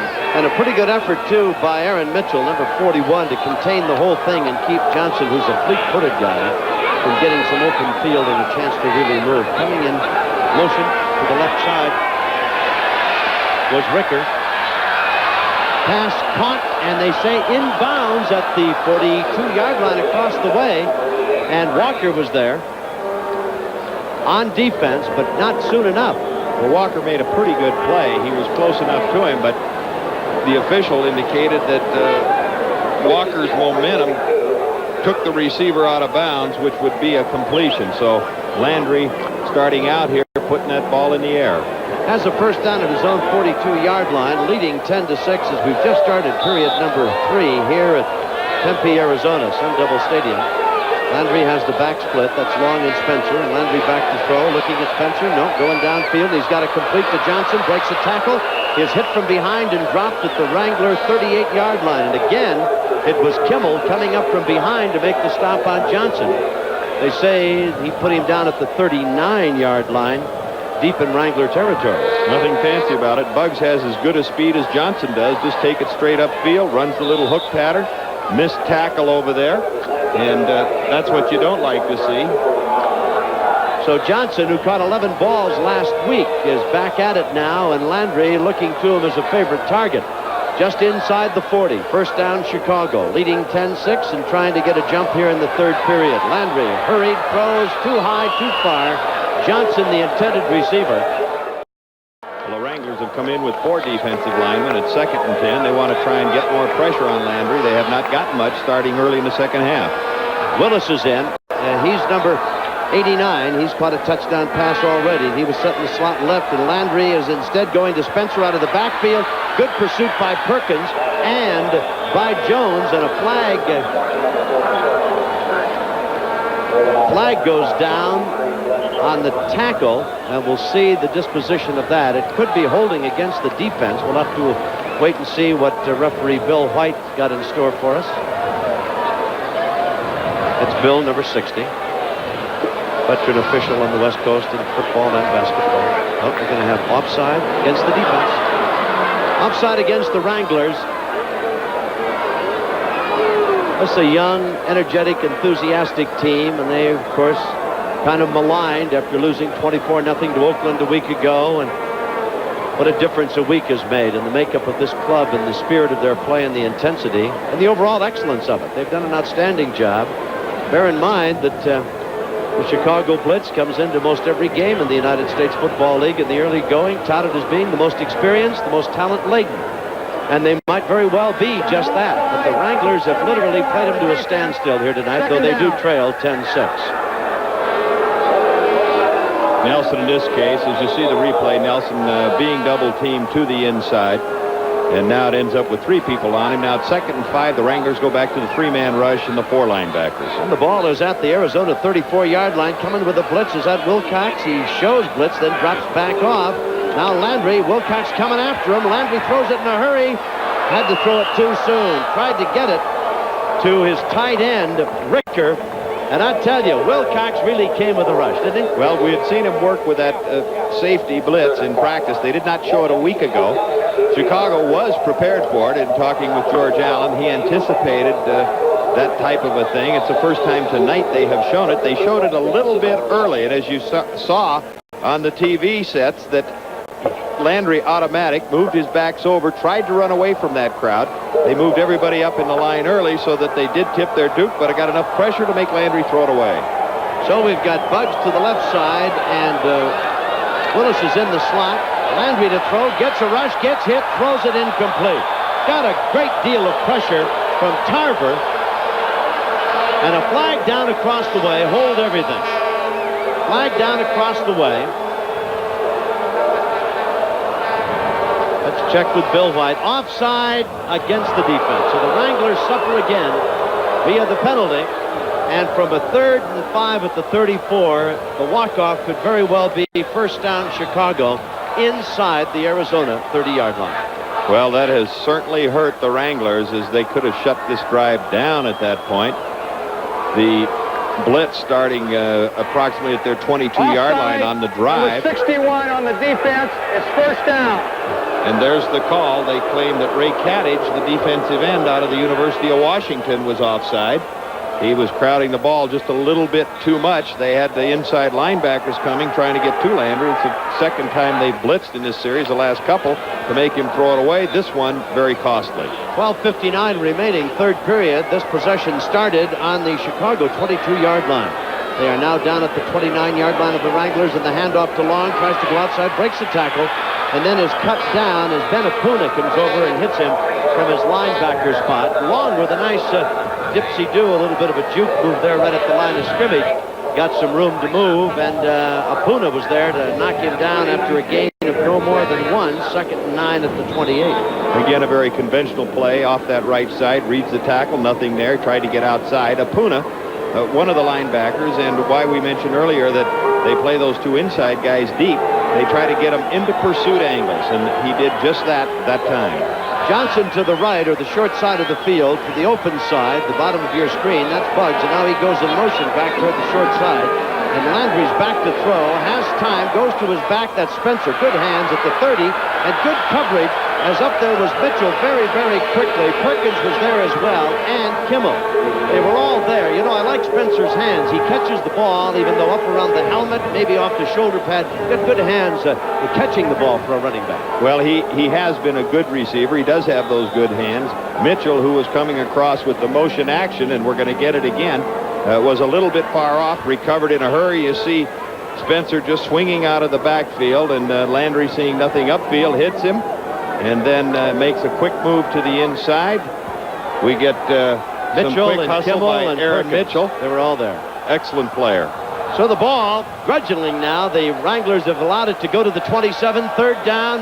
Landry to throw, downfield, he has his man. It is caught, and the man who grabbed it, I believe, is Johnson. He did indeed, and he's tackled by Jones, but not before Landry hit him for the 1st down at the 12-yard line. Well, Landry really drilled that one in there to Johnson.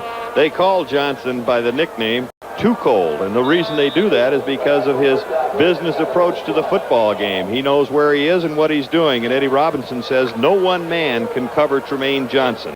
Ricker is in at the tight end spot. Johnson to the short side, or the top of your screen, far side of the field. Bugs flank to the bottom. Backs are split in the conventional set. And Landry to throw. Comes to this side quickly to Smith. Smith is at the 5, is bumped out of bounds. No, he's into the end zone for the touchdown. Ricker, the tight end, on the catch and the touchdown right at the flag. Knocked down and in the end zone, and a big drive put together by Landry and company. Watch it again, and you'll see Landry looking right into your living room, and he hits the tight end, Ricker. Hit him for a touchdown a week ago, and Ricker, once he gets it, knows where the end zone is. He's hit and slides right into your living room. Touchdown, Chicago.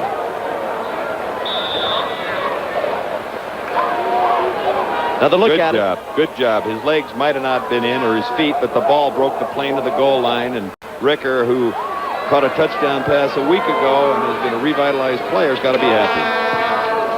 The try for the extra point by Corral is no good, and Frank is more than a little bit upset with himself, and a lot of other things too. So, without the point after, Chicago 16, Arizona 6.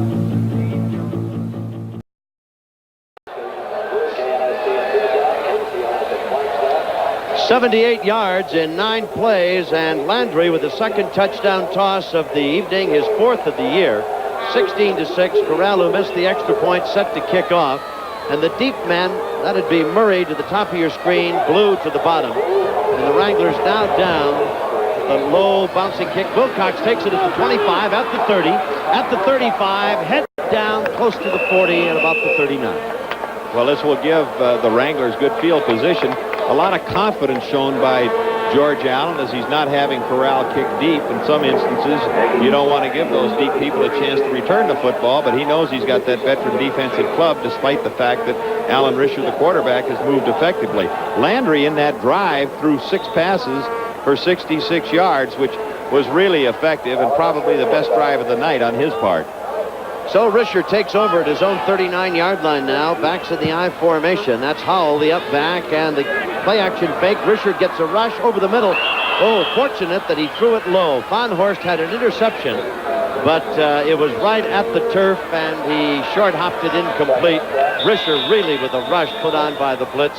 Lathrop and Lorch were coming, and Risher more than a bit shaken up. You see his stats there. He's had a brilliant night. 15 of 19, 151 yards. But he hasn't been able to get it in the end zone. He's had to settle for just 2 field goals. You see it again as Risher takes a shot trying to get rid of it. That's the 2nd time that he has flirted a little bit with disaster as he's been under some siege and has tried to get away and throw the football, and in that case he did get away with it, as we're getting a little bit of an injury timeout to pull him together. We're pulling it together again, and you'll see that what it's like to be back there as a quarterback when you draw a crowd with that football. Risher is apparently shaken up so that he is not going to be able to continue, at least for the moment, as he's coming off the field. The young LSU product who has had really an outstanding ball game. Maybe tough to understand that. His team down 16-6. But it has been some mistakes in that red zone. Fumbled at the 13-yard line, inability to kick a field goal that has kept the club from putting some points on the board, touchdown variety. And now there's Krieger, who played a week ago. And as Krieger comes on, we show you what he did a week ago. 11 of 21 for 94 yards. Krieger is got a better arm. He's a better drop back and throw the football. He does not have the quick feet. Doesn't get around as well. But he was 11 of 21. So he takes over now at quarterback with a 2nd and 10 at his own 39. Sends Flowers in motion. And as is so often the case when you get a new quarterback in, the first thing he does, Don, and of course you played for a number of years, hand that ball off to somebody and kind of get the feel of what's going on out there. Well, that's what they like to do. It does two things. It gives the quarterback a chance to get the feel of things. It gets the offensive people an opportunity to get adjusted to his snap count. And Risher is now coming back into the game, draws a nice round of applause from the crowd as Krieger comes off and goes to the sideline. Krieger probably wishes he'd have used that one down he had to play with to throw it deep and go for the ball. I'm sure he'd like to. All right, Ballholm comes in motion to the right side, and Risher back to throw. Sets, gets a rush, steps away, throws it as he's hit, incomplete. Well, Lorch was there again, and Lathrop, that twosome, making life more than miserable for the young kid from LSU, Alan Risher. 15 of 20. I tell you, those are nice statistics, even though he doesn't have any touchdowns to follow with them. Well, you might have thought that he would go back to that roll or sprint out type of action to get away from it. He did put the ball in the direction of Mark Keel. It wasn't real close, but it was effective, although now they're going to have to punt it away. Asmuth to kick, and Willis is waiting for the football. Oh, my, he's going to throw it instead downfield, and it is batted away. It's caught. Pass is caught on a trick play to the 30-yard line. And the reception is by Erlen Red, a defensive back, and it looked for all the world like the ball was batted away from him. Well, talk about a trick play with 9:18 to go in the third period. Watch it again. You'll get to see it again as he looks upfield. A pretty good catch. The ball was a little bit behind him. Red had to catch it through the arms of the defensive back in that area, which was Jim Stone, who was playing in the defensive area on the punt return team. His responsibility to cover him. Good concentration. Ball went right through his hands, but a big first down, a big gamble. Indeed, and it pays off. The Wranglers at the 30-yard line of the Blitz with a first down. So Risher now backs a split with a chance. Straightens and throws quick. Oh, sideline, it's caught and dancing out of bounds with it. Dancing out of bounds was Smith, and that ball was nearly intercepted by Tyler, who looked as though he was headed with a big interception and a touchdown. Well, that's what he thought as he slapped his hands together on it. He thought he did have it. It was just a little quick out. There's nothing to it. Really, it's a timing type thing. You see him 1, 2, 3 steps, throw to the outside. The receiver goes down about 6, 7 yards, breaks to the sideline. It's a gamble shot. If the defensive back can cut in front and pick it off, he'll go all the way. That time he didn't. 16-6 in favor of Chicago. The handoff straight ahead. Bledsoe squirms and fights his way inside the 20 to the 19-yard line, and very close to, if not a first down. We'll wait for Bill White to mark it. 1st and 10 for the Wranglers. White made the stop, not the official, Stan White. And a little enthusiasm by the fans here as they're getting cranked up. Their club is on the move. They're trailing 16-6 with 8:13 to go in the ball game. They have a first down at the 19-yard line. They're mixing up the plays very effectively. They've got a little bit of confusion with the defensive club of the Blitz. So if they can take it on in here, it would be a nice 7-pointer. 6.5 quarters have gone by in the USFL season, and the Wranglers are still looking for a touchdown. Risher rolling to his right, sets, looks back the other way, goes down the middle of the end zone. Nobody there. I mean, nobody, and a flag down at the line of scrimmage. Hold everything. Well, the old saying, a call by the umpire in that area generally means a holding penalty against the offensive line. Here we're going to get the call. The official said, yes, it is. So that's going to hurt. It's going to back them up. They'll go back to the 29-yard line, and it'll be first down and 20 for the Wranglers now with 7:49 to go. Bill says, step aside, Mr. Schwartz, and we'll mark it off. Let me take it 5. Let me take it 10. We'll put it right there at the 29, and it'll be first down and 20. So a fourth down, big trick play. Got a hole. A bit of trickery Offense, number as they throw the 63. pass. First down. Risher is 16 of 21, 158 yards. The ball at the 29-yard line. The pass from Asman, the kicker, to Berlin Red. And talk about people out of position. Jim Stone, who's a running back and a return man, was the defender. And it all ended up at a big first down. Now the Wranglers struggling a bit. Risher breaks the tackle at the line of scrimmage, carries it to the 20-yard line, nearly got back. The 10 they lost a moment ago. Stan White all but had him in the backfield. He busted loose, and Lathrop finally brought him down after a gain of 9 at the 20-yard line. It'll be second and 11. Here you get Risher looking back. You see White coming into the picture. He breaks loose and takes it upfield, goes right up the middle, the type of thing a quarterback generally should do, not try and go to the side. In that instance, it opened up in the middle. Get what you can get, and then take the next down. 7:14 to go, third period. 16-6 in favor of Chicago, and Arizona looking for their first touchdown of the year. Risher gives the ball, and straight ahead Howell is pulled off his pins by big number 77, Junior Ayu, who grabbed him as he stepped into the secondary, spun him around. Now Howell is 6'2" and 228, and Junior Ayu is 6'3" and 238. That's a pretty good physical confrontation, and Ayu won it hands down. Gain to the 18. It'll be third down and 9, Arizona. Junior Ayu lives in Hawaii in the offseason, and it's kind of a little bit of a contrast. Over there, he runs a Polynesian Cultural Center. It's a little different ball game out there tonight. Lone setback is Howell. Risher sends Keel in motion. Risher rolling back, stops, looks, goes to the sideline, pass complete, out of bounds inside the 10. Beautifully thrown, great catch, and Ballholm was the man who pulled it down again. This rookie out of BYU, one would have realized that he'd know how to catch a ball, that aerial circus they've got up there, Lavelle Edwards. But what a great catch. And once again, the guy he beats is Virgil Livers. A timing throw to the sidelines. He gets it on its way. Livers way too far off of him. Livers, I should say. So that it picks up a very important first down for the Wranglers. First and goal, Arizona. The ball on the 8-yard line of the Blitz. Arizona looking for its first touchdown of this 1983 USFL season. Risher, the quarterback, has Bledsoe there, gives to Curtis, pulls his way on a little counter close to the 5. Number 5, that's a fun horse there. 56 on defense is Eddie Smith.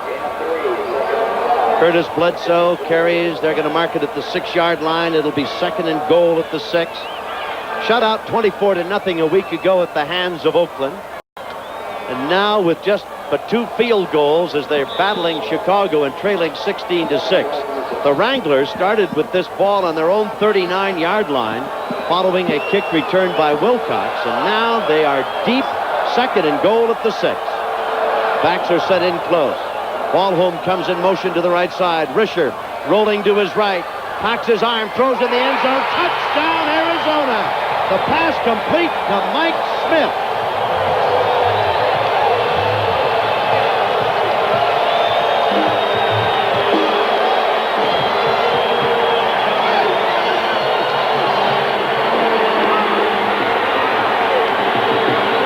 Tell you, when you've waited 8.5 quarters, you got to do cartwheels when you get that first one. Well, I thought Mike Smith was going to. We're going to look at it again. He rolls out to the right. They bring motion over there. They end up really in a trip set to that side.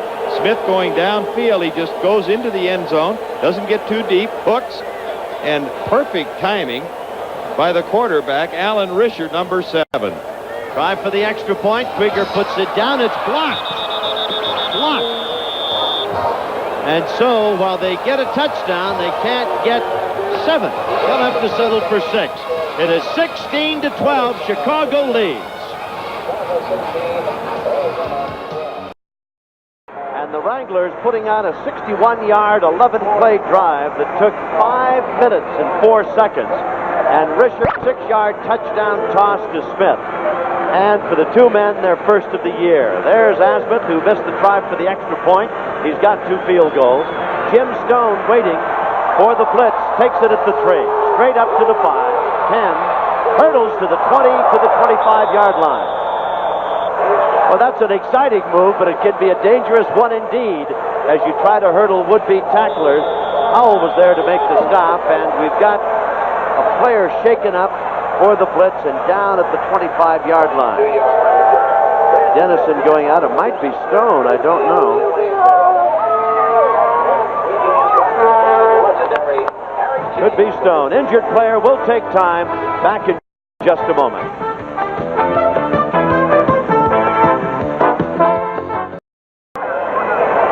We think that is Jim Stone, the running back, and the return man on the kickoff. Let's take another look at it. The man in the white hat out there is the owner of the Chicago Blitz, Dr. Dietrich, the noted heart surgeon. Now here's Stone coming straight back, and now comes the hurdle right up over the top and gets caught in midair and gets hit by Howell, and down he goes. And I think when he came down, Don Heinrich, he probably twisted a knee, twisted an ankle. That seems to be the problem. Well, they took it up the middle, running a conventional wedge. Usually you got 3 big linemen back there to sort of set that thing up, and you have to time it so that you come right into it just as it's starting to break. Ben Apuna, the inside linebacker, who is 6'2" and 238 out of Arizona State, he threw his body in there with reckless abandon. You like to have that kind of a guy on kickoff teams to take that wedge on. And with those big tackles, you know, it's going to make you think twice. But he was fearless, and he busted the wedge up. You see Smith on the sideline sitting there that scored the touchdown. Turn around, Mike, and wave. You're smiling. You're happy. Stone got his bell rung. Let's be frank about it. He was helped off the field, mostly under his own power, but a steadying hand. All right, Landry now at his own 25-yard line. Play action fake. Steps away and throws it away. That's in the crowd. Up in the stands almost. Got a big rush out of Bob Nelson. Landry kind of bootlegged it on the little play action and then stepped to the side as the rush continued around him and just tossed it away. It'll be 2nd down and 10 at the 25 as Nelson has been a very big item in this football game. He's been offside encroachment several times, and he's been a thorn in the side of the blitz backfield more often than not. Yes, he has. You know, in his earlier days, Landry would have run with that football. He set a record in the NFL for rushing for quarterbacks in '71 with 530 yards. Now that he's older, He's got 2 touchdown tosses tonight.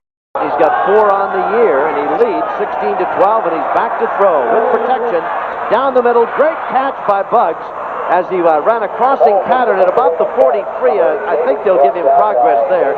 He and Trumaine Johnson ran a little crossing pattern down there, Don, and that's tough for the defense to cover. You get 2 guys like that, very tough. Johnson coming across here kind of picks him off just as he's catching the football to give him a little bit of blocking on Wilcox. But they did have that crossing pattern. They're trying to hurt the zone, and that's one effective way to do it. They're vulnerable down the middle, and crossing patterns generally can hurt it. Buggs is set to the left, Johnson to the right side. First down at the 42-yard line. Blitz with the ball and leading 16-12. Landry to throw. Pass caught by Buggs, does a little slide trying to get away from Admiral Dewey Larry. But Admiral Dewey was right there. Now Buggs and Larry are having a little tete-a-tete. Mitchell comes over to offer some conversation. So tempers are just a little bit short down there. 4 catches, 68 yards for Buggs. Buggs feeling that Larry was just a little bit too over-aggressive as he hit him there after the catch on that little hook pattern. And the Wranglers are giving the Chicago Blitz all they can handle in this ball game. They're going to take a measurement here as with 4:18 to go.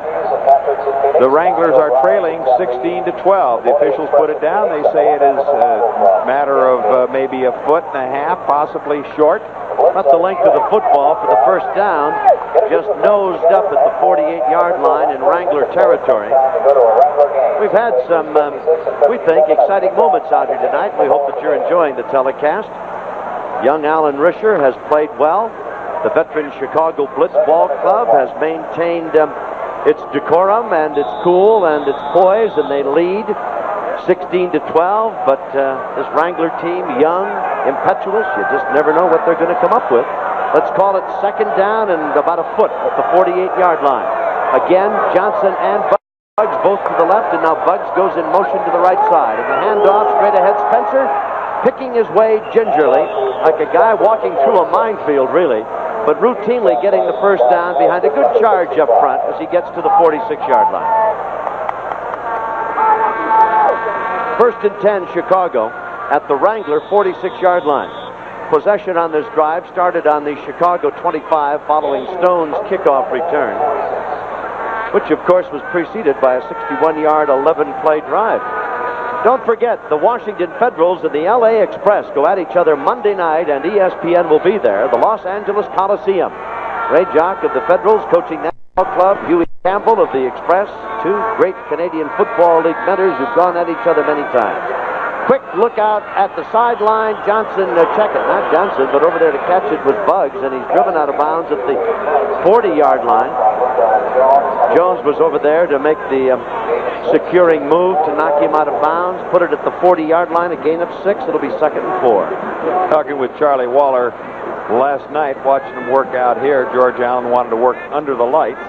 He felt that if they were going to double cover Tremaine Johnson on one side, that they would effectively try and go to the other side to Buggs. And that's what Landry is doing as he looks at that defense, reads it. If he can see it early, then he's going to take those little gimme-type passes, and that's what he did then. So there's Buggs set wide to the left side, and Johnson draws the short side of the field. That'll be to the top of your screen. Landry back to throw. Gets a rush, throws it away. Got a very big rush out of John Kimmel, the rookie out of Colgate, 6'4", 240-pounder. And Landry's kind of saying to himself, who's supposed to get 58? Let's get in the huddle here and find out. Let's regroup. It'll be 3rd down and 4 at the Wrangler 40-yard line. And the outside linebacker on that side, Glenn Perkins, doing a nice job covering. That helped make up Landry's mind to throw the football away. He's a rookie out of Arizona, walked out of camp, had a bad knee 2 years ago, had to have it reconstructed, but they talked him into coming back, and he's done a good job. Big play time now, offensively, defensively as well. Landry with a 3rd down at the 40. Oh my, Nelson might have been offside again. Landry throws it downfield, incomplete, diving attempt by Buggs. I don't know whether or not Nelson has a flag down, and I'm afraid he jumped the gun again at the line of scrimmage. If so, he's given up still another first down to Chicago. And it looks like he's going to come out of the ball game. You look at the coverage here of the defensive secondary. They're doubling to the backside, in and out on Johnson. Single coverage on Buggs as he runs about 17 yards, takes it to the inside. The ball is overthrown. Larry trying to cover him, but unfortunately, with Nelson jumping offside, they now pick up the automatic first down, and Nelson gets a rest on the bench. 18 of 27 for Landry, 202 yards tonight and 2 touchdown tosses. And while we've talked of Buggs and of Tremaine Johnson, his touchdown tosses have gone to Rickard, the tight end, and early in the first half. Number 53 on the defense, it's first down. Early in the first half, the initial touchdown toss went to Willis. So it is first down and 10, ball at the 35-yard line, and the Wranglers, as the old general said, we have met the enemy, and he is us. Landry benefiting from that quick move by Nelson, just a little too overeager in his efforts to get at the quarterback, and he has caused innumerable encroachment offside calls. Here's Landry with a first down at the 35. Back to throw. Steps up, gets hit, spins away, still on his feet, throws it complete. Can you believe the courage of Landry and the great catch by the tight end Rickard? Kimmel was all over Landry, like a diamond over glass, and he still got it away. Well, Campbell was right there with him, and you have to say one thing with Kimmel, the rule applies the same with the NFL. In the judgment of the official back there, whether he's in the grasp of someone, that they're going to blow it dead. That time they didn't. It paid off for Chicago. Second down, and the ball has gone to the 28-yard line. Blitz started this drive on their own 25, and now they send Bugs in motion. Johnson set to the left, the handoff straight ahead, long, finds a hole, and sneaks inside the 25 down to about the 23-yard line, bottom of the pile. Campbell was there, in there also. Perkins in there also for the Blitz, Clark.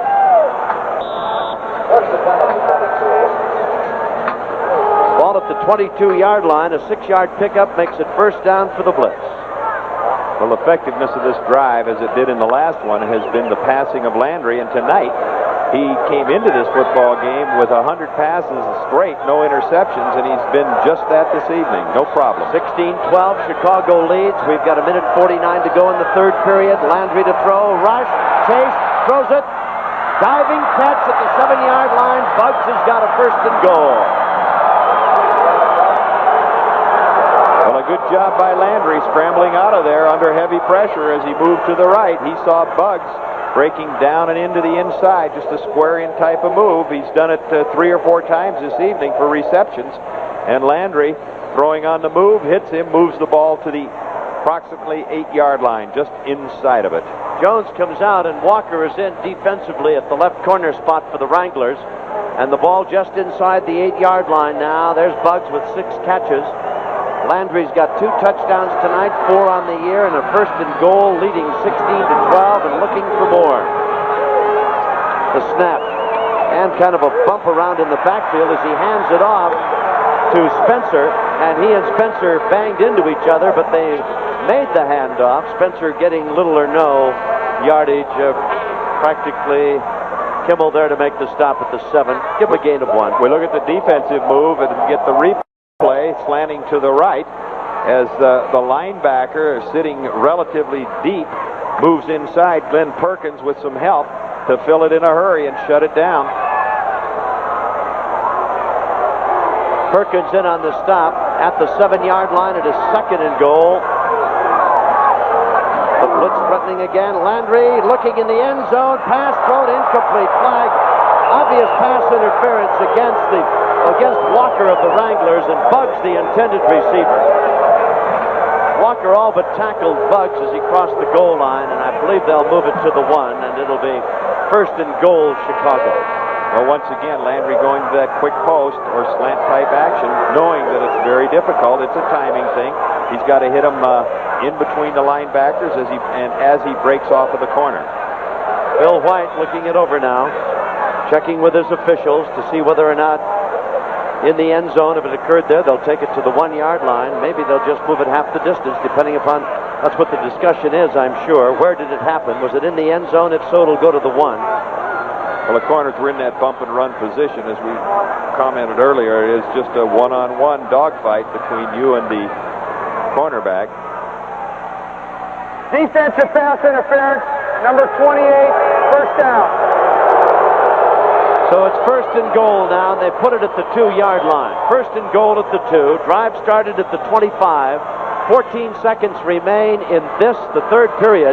And the Blitz leading 16-12 as you look right into the backfield. A good look right into Landry's mask. Everybody bunched in, the goal line stand. Coming outside with the ball. Long, can he get to the end zone? Can't.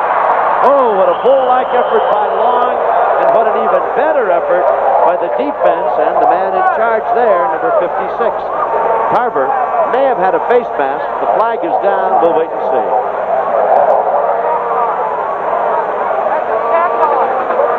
Once again, from ground level, you see him dip in, try and get to the outside. Linebacker and Admiral Larry moving in to contain him, but Traver at this point, they get an inadvertent face mask call. Carver was the guy, number 56, but in looking at that replay, I didn't see the face mask, although the flag was thrown. We'll wait for Bill White, the referee, to tell us as they again are going to mark it now half the distance at the 1. Here comes the call.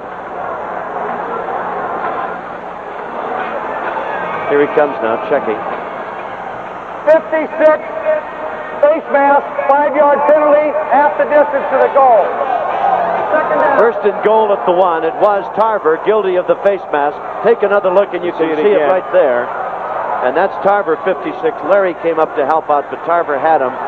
Long, ball carrier, what a bull-like effort he made to get it to the end zone, and I guess only the face mask kept it out. So the blitz still threatening. First and goal at the 1 now. Bunched in offensively and defensively. 2 tight ends to bookend the line. Straight ahead and over the top, and Long's in the end zone, and Chicago has scored again. Long puts it in the end zone, up and over the top. With that touchdown now, it is 22-12. You get a ground level shot from the end zone camera. You see Long coming in, just jumps over the top. And usually when you're in that tight, because you know the defensive line is going to be submarining, they're going to go down to the ground, try and stack it up. You want to find your best jumper, and Long does a good job. He's a heavy-duty guy, and yet he can still go over the top. That's his first of the night, his second of the year, and now we'll see about Corral's try for the extra point. When he missed a moment ago, this one is up and good. So we've got just 5 seconds left in the third quarter. And the Blitz have scored 75 yards to make it 23-12.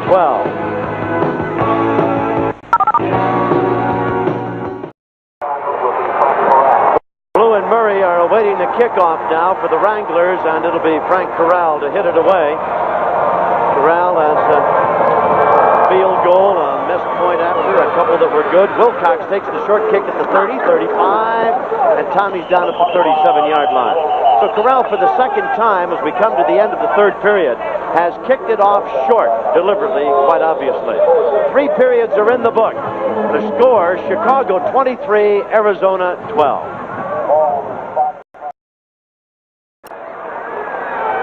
23-12 in favor of Chicago. Good field position here, Don Heinrich, as young Risher takes over on his own 37.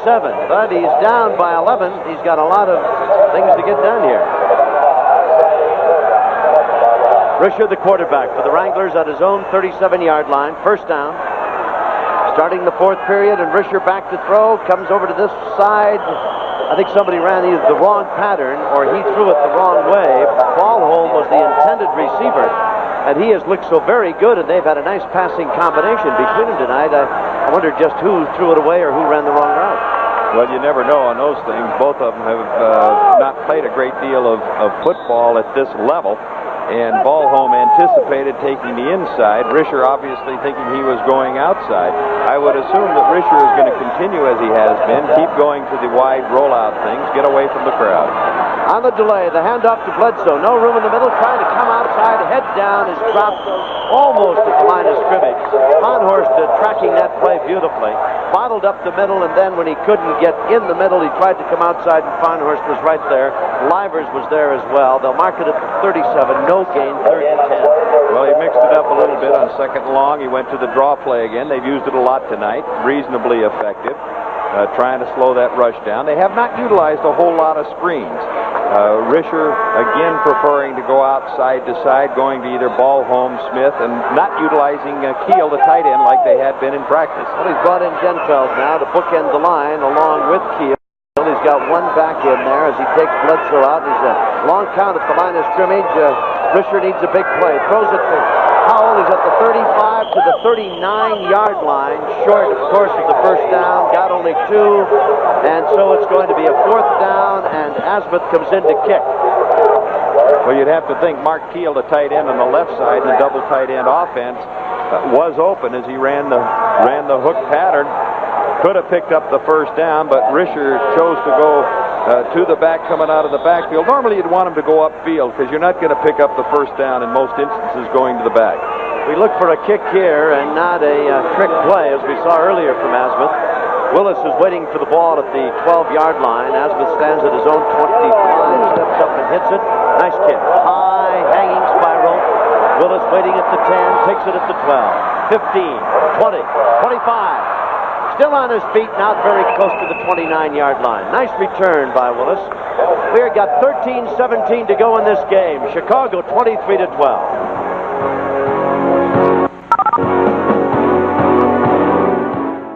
The line, that's Spencer. Gets to turn the corner. 30-35, goes out of bounds at about the 37. Now a flag, maybe a late hit. Spencer rolled up against the fence that separates the field from the stands, and kind of like maybe a 15 or 20-foot walkway down there. See what the flag's all about. Shively down at the sideline is saying, "Oh, you got to be kidding. We didn't hit him late. Personal foul," says Bill White. Almost chased him up into the bleachers. Tim Norris, the offensive right guard, did an excellent job there leading the blocking as he picked off the corner. Give them a chance to get around that corner and pick up some nice yardage. The Blitz tonight, really, when you think about it, their field position has not been as good on the exchange of kicks in 7 times. They have started in back of their 20 only once when they started at the 38-yard line. Arizona, on the other hand, in 7 attempts on the change of the ball, has started outside of their 30-yard line in all but 1. Personal foul, number 40 on the defense. First down. They called the foul on number 20 on the defense. On Berlin Red, number 40. Here you see it again as I'll tell you, if Berlin really had mayhem on his mind, he could have done a lot more to Spencer than that. He really didn't do all that to him. There's Spencer breaking it open up the middle inside the 45 to the 42 or 3-yard line. Pulled down by Mitchell across the way. You really can't give Landry this kind of field position and the Chicago Blitz experienced club that kind of a break, an extra 15 yards. There's the attendance tonight, 28,434, and expect to maintain any kind of control over them. They are just too good, too talented a team. Mark the ball at the 43-yard line. 2nd and 5 Chicago, leading 23-12. Wranglers almost offside again. Little quick out, caught by Buggs, dropped at the 36-yard line, but first down. Is wide to the left, and Johnson to the near side, the bottom of your screen. The backs, that's long. Spencer back to throw is Landry. Sets right down the middle, threw it low, one hopping it, trying to get it to Trumaine Johnson.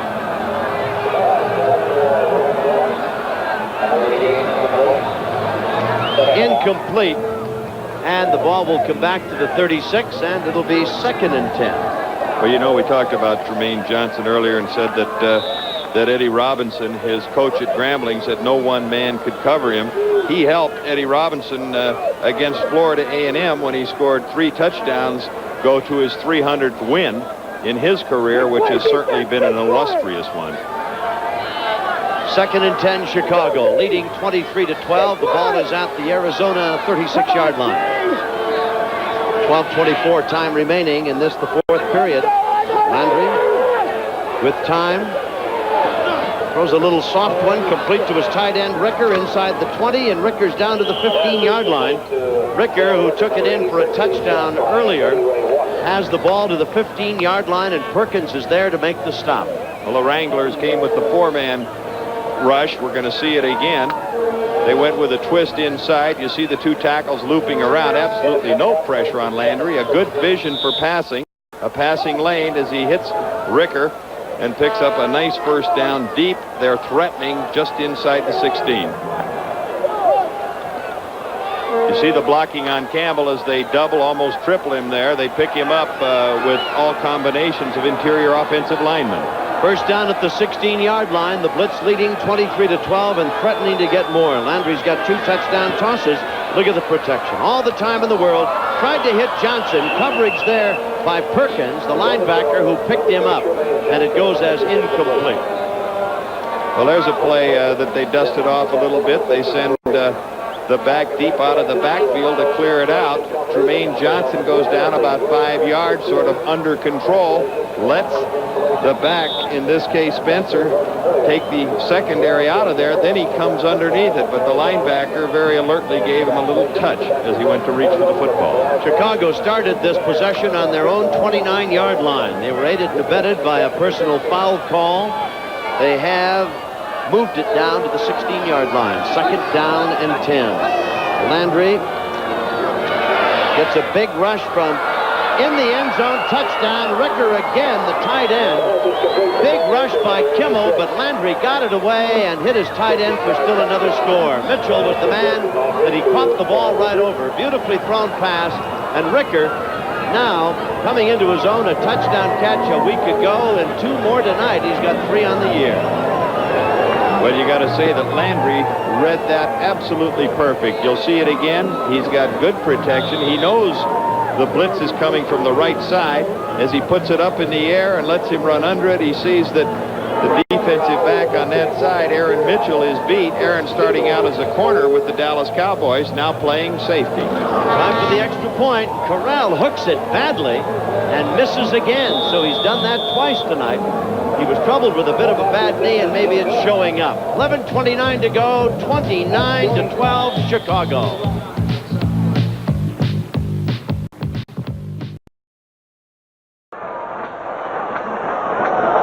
To 12, Corral to kick off, and the deep men are Blue and Murray.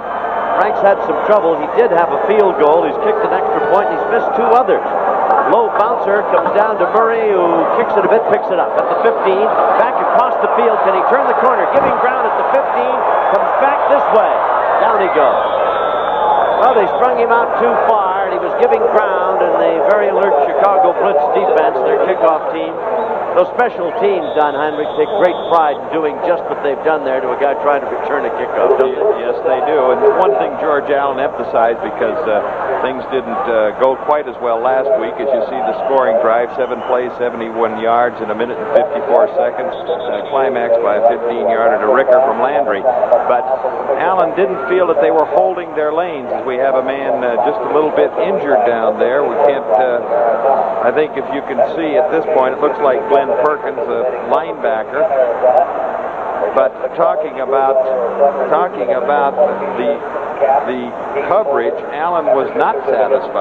He wants his people to stay in those lanes. He isn't necessarily, like most coaches, want somebody that's really going to fly down there ahead of everybody else, take on a wedge. They want to stay in those areas. They did it very, very well. And talking about Corral, you know, he pulled a little muscle. You mentioned his knee. He got a little bit of a groin pull last night. So Allen apparently, as you see, Perkins being helped off the field, looks like he hurt that right leg a little bit, not putting much weight on it, hoping that it is not too serious. Set to go now with Risher taking over on his own 15-yard line, takes the snap, steps back, walks back to the line of scrimmage, and down he goes. Well, I'd have to almost say, Tom, that was a quarterback draw that they were trying to set up to get him out of trouble. They flared both backs out of the backfield, trying to draw the linebackers out of there. It did not work at that point. Greg Landry's been effective in the second half throwing the football the last couple of drives. He's now 14 for 20 for 163 yards, 2 touchdowns, no interceptions. Second down and 10. Risher at his own 15-yard line. He's down, trailing in this game, 29-12. Risher rolling to his left. Sideline pass, flagged down, batted away by Livers as the pass was intended for ball home. The flag on the play, and it could very well be pass interference against the defense, but we'll let the officials call it for you. There's Bill White conferring with his side judge. At halftime, it was 10-6, and of course, out came the Blitz, drove it downfield to make it 16-6. Back came the Wranglers to make it 16-12. Then the Blitz back on top, 23-12, and still on top, 29-12. Big discussion there. Risher, Stan White, and the officials. Well, you know, Arizona has had some opportunities that they have missed on. They've missed some field goal chances. They've been in there fairly deep where they might have come up with possibly 7 points that would have kept it a little bit closer. But now the experience and probably the intensity and the depth and the smartness of Greg Landry at quarterback has started to assert itself as the Chicago Blitz has moved out on top 29-12. I really wish I could tell you what all of that is about. One official just took out his flag and threw it in the air while talking to Bill White, the referee. Well, you know, they've done something, Tom, that they did not used to do in professional football. If for some reason there's some doubt on a call, it doesn't stand as called. They may confer. They have that option, and conceivably to change it and say that it was not.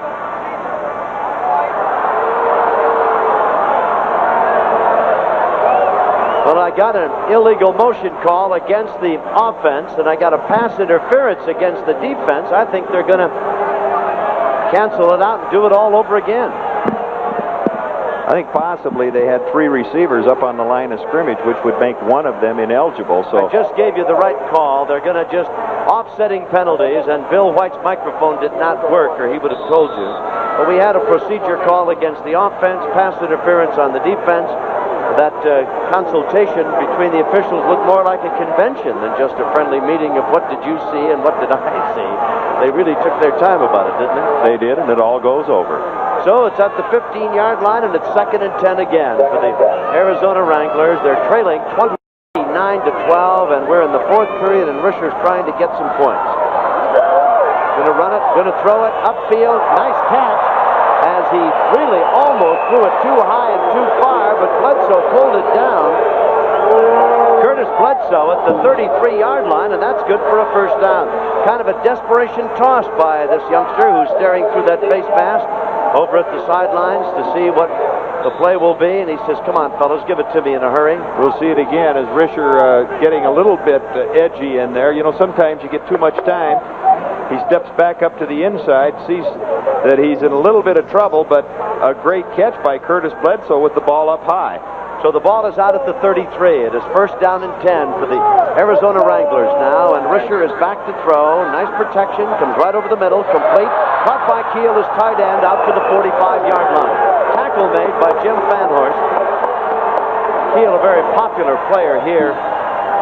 Played at Arizona, of course, 6'4", 228-pound rookie, and had newly joined the ball club. Marked it at the 44-yard line, 11-yard pickup, first and 10. Fanhorst making his presence known. His brother, offensive right tackle, been there a number of years with the San Francisco 49ers, so it kind of runs in the family. Indeed it does. Risher to the line of scrimmage, his own 44, rolling to his left, cocks his arm, comes down this side, great catch, out of bounds, fall home with another glue-fingered grab right at the sideline. What an impressive receiver this kid out of BYU is. He certainly is, and the fact that he didn't play a couple years since he had gone on that mission for the Brigham Young people, he has made his presence known. He didn't lose anything. We'll see the catch again. Great concentration as he stretches out for that football and picks up another first. 14 yards on that reception. And they're marking it as a first down, and I think a timeout has been called on the field now. Let me check it for you. Yeah, ball home with 7 catches and 73 yards. It looks like... All right, let's take this timeout. We'll be back in a bit. Chicago 29, Arizona 12.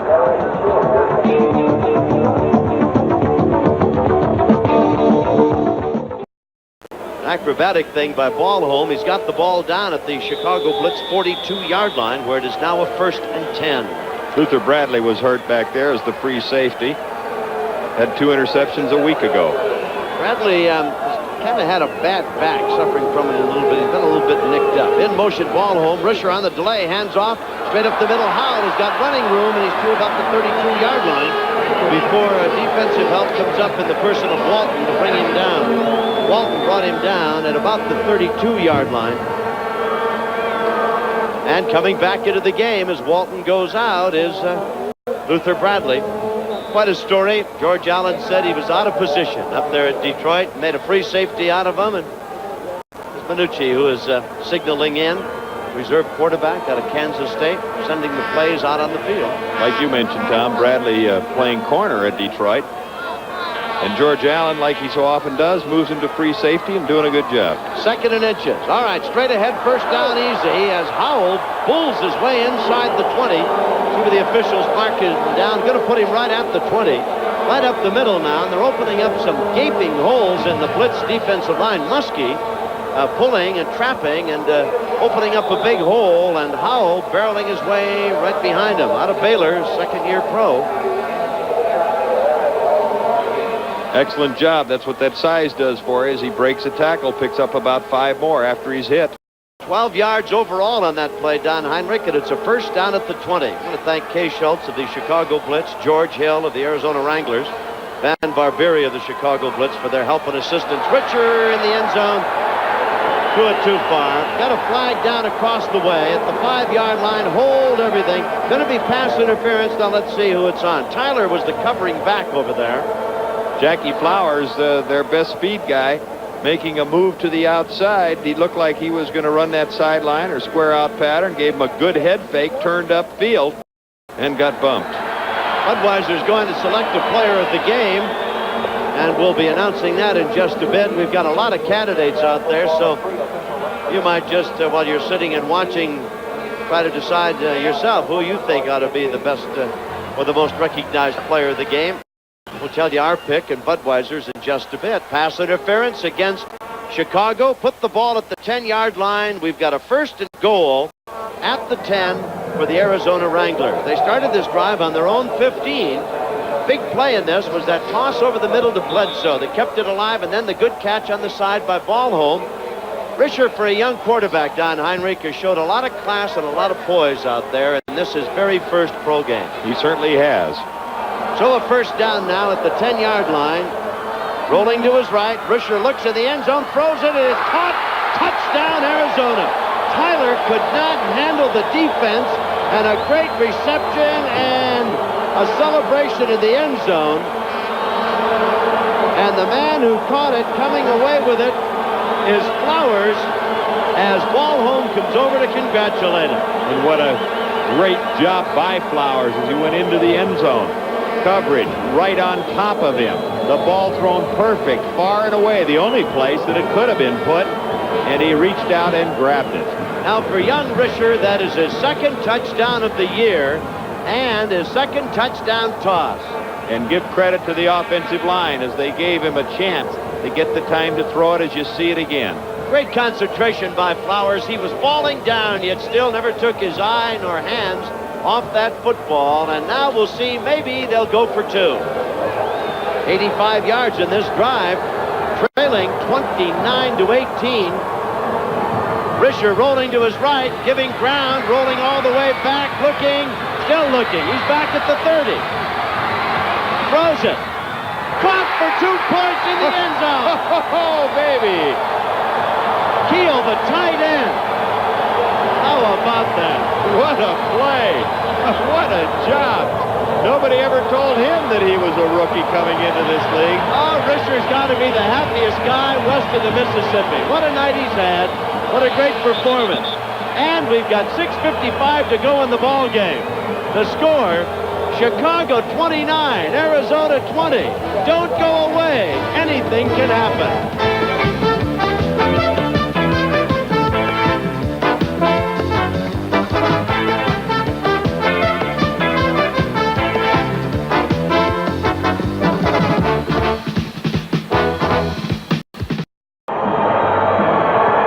Almost 7 minutes remaining, Don Heinrich, and only 9 points. And with the 2-point conversion, hey, anything can happen. Well, they could close ground, and Alan Risher putting on a clinic out here this evening as a quarterback as he found Big Mark Keel for the 2-pointer to close that 29-20. And the blitz figure for an onside try now by the Wranglers as Asmuth has got it teed up, advances on the ball, but he hits it deep. And nobody back there for Chicago. Over the shoulder grab by Brown at the 2. Back to the 10. To the sidelines, flag down, and Eddie's driven out of bounds at the 17-yard line. But a flag down on the play. So we'll await the disposition of that as the blitz anticipated an onside try, and the Wranglers crossed him up. Well, I tell you, there's going to be some excitement in this league. The Blitz will go home now with their first appearance in Chicago, literally for the team, to play Denver next Sunday. And the LA Express will be over here next Saturday to tangle with this Arizona club. Meantime, Monday, it'll be LA Express at the Coliseum against the Washington Federals. Here's Bill White. I don't think Bill's microphone is working. I would say it appears that way. You know, you have to say one thing, the Chicago Blitz. Here we get the play again on the 2-pointer. As you see, well, that's the touchdown. I'm sorry on that one. Once again at a ground level angle. But the Chicago Blitz are not out of trouble. What they would like is an excellent defensive effort out of the Wranglers, get them 3 and out, get that good field position again, and this is the type of thing that George Allen was worried about. Allen, who covers virtually every detail there is, including designing the headgears for the Chicago Blitz, is in a dogfight. All right, Bugs to the right side, and Johnson is flanked to the left. Crowd sets up a roar now. I formation. And the give to Long. Straight ahead, buried at the 10-yard line. Well, this is a very young Arizona Wrangler ball club, and they play with the enthusiasm of the young. They are easily stirred. They probably get down as quickly as they get up. Here's that 2-point conversion now, and Risher literally ran about around, maybe 60 yards. Back and forth across the field. He was all the way back, stumbled at about the 35. It had a bit of a wobble to it, but Keel was standing there and caught it for 2. Doesn't matter how it gets there, just so it does. Nobody ever says just how many. That is it. Spoken like an old quarterback. No question about it at all. Second down now, and 9. The ball is at the 10-yard line for the Blitz, who lead by 9. Landry back to throw. Comes to this side, Spencer, and he's drilled almost in his tracks. Up to make the stop was Kimmel. Flag on the play. Quick coverage by Kimmel as he got out there to that swing pass. He wasn't going to waste any time. He was locked in on Spencer. And if it's in favor of the Wranglers, it is, which it generally will be as it's thrown in there, most likely they would refuse the penalty because it would now make it 3rd and almost 8 yards, possibly 8.5. Line of scrimmage was the... Doug Shively on the sideline conferring with one of his coaches as they're trying to determine whether or not to take it. Well, they say decline. Signaled no. Decline the penalty. The coach says no. Let's make him go 3rd down. We don't want to give Landry that opportunity to put it in the air. He's been effective against us tonight. One more down. Decline, 3rd down.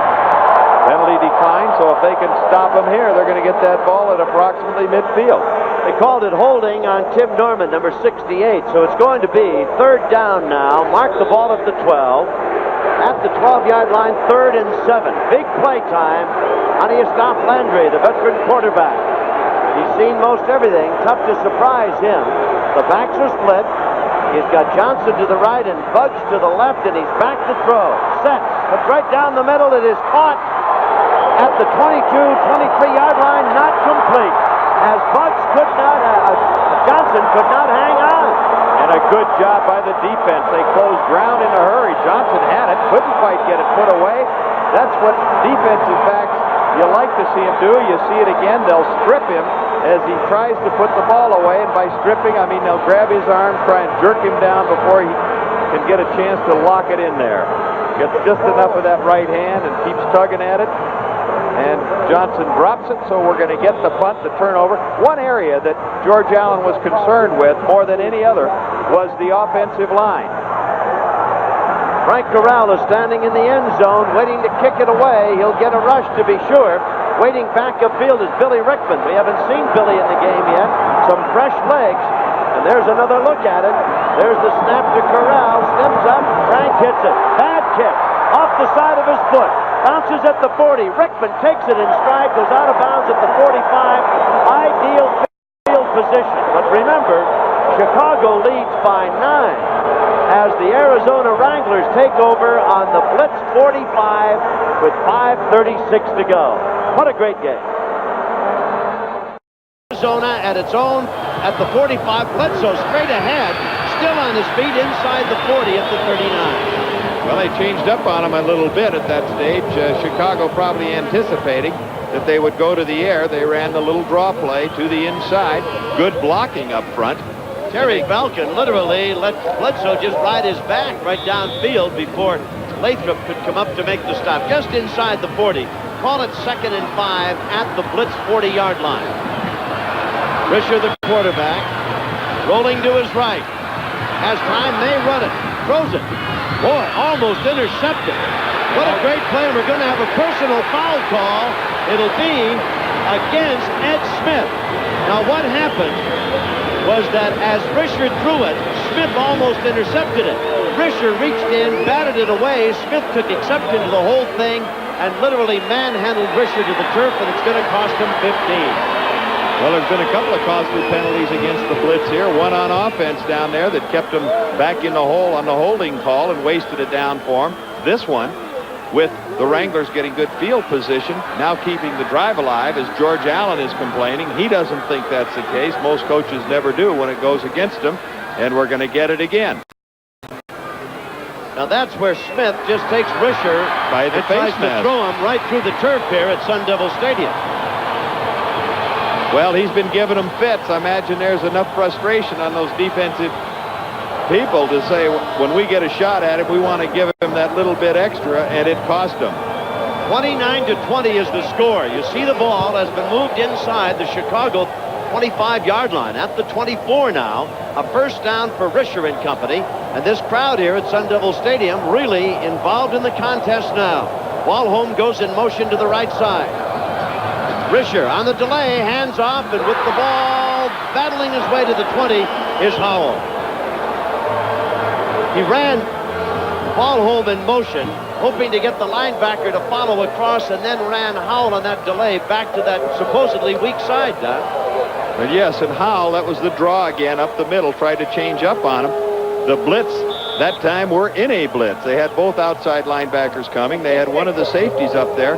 A dangerous play. You either stop it or you don't. If you find a seam in there or a crack and get into that secondary, you don't have too much support.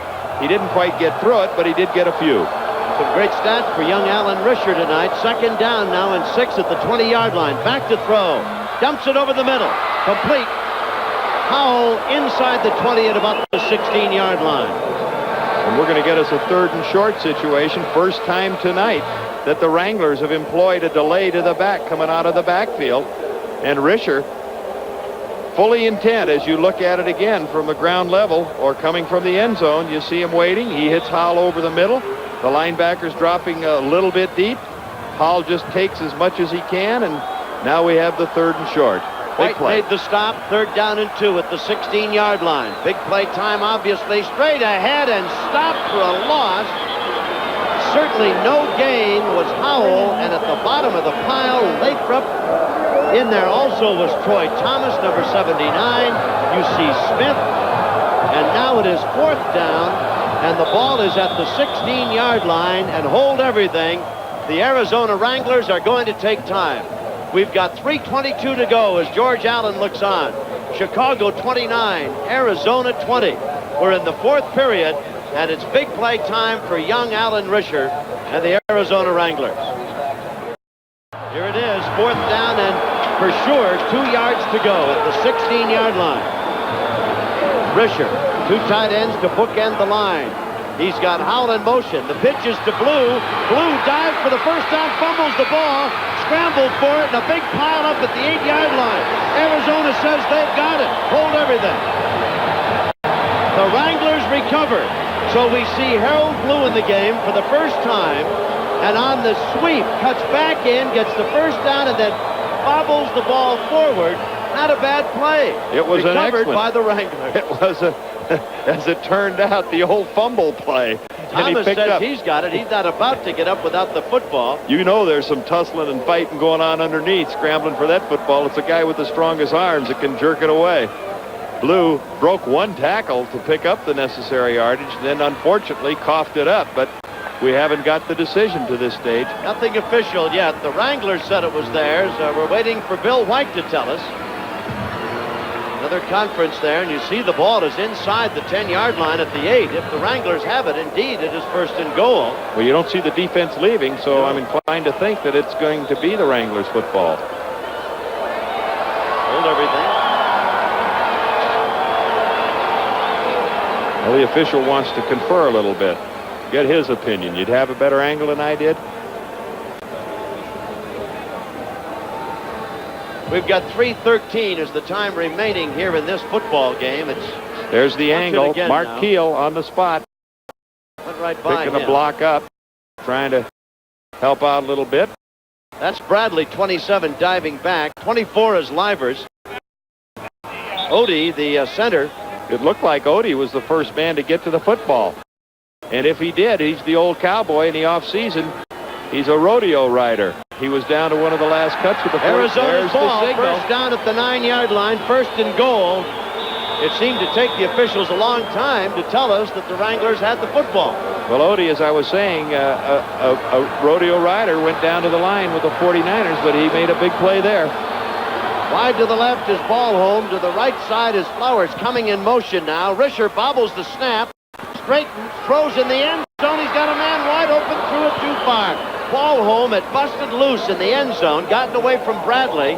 But as Risher bobbled the snap and staggered away from the line of scrimmage, his pass, a high lob, thrown too far, incomplete. Well, that could almost been a gift, as he was so wide open. And you got to bet that Alan Risher wish he had that one back. You don't get people that wide open in the end zone. We're going to look at it again in just a moment. Manucci signaling in from the sidelines what Risher is to call now. Second and goal at the 9. 2:52 is the time remaining. Coming in motion is Flowers. Risher to throw right over the middle in the end zone. Touchdown, Arizona. Ballholm was there to make the grab, and Risher's got 3 touchdown tosses. It is 29-26, and remember, a 2-point conversion, and we've still got 2:48 to go. Risher going again under pressure as they had the blitz on. He sees it, he reads it, he lets it go, throws it just underneath the arms of one of the defensive linemen. Ballholm going high in the air, the ball hitting him just about on the numbers. Good concentration, 6 points. We're going to try for one here, apparently, as the Wranglers line up now. It is 29-26 in favor of Chicago, and we're going to have Asmuth now try for just one.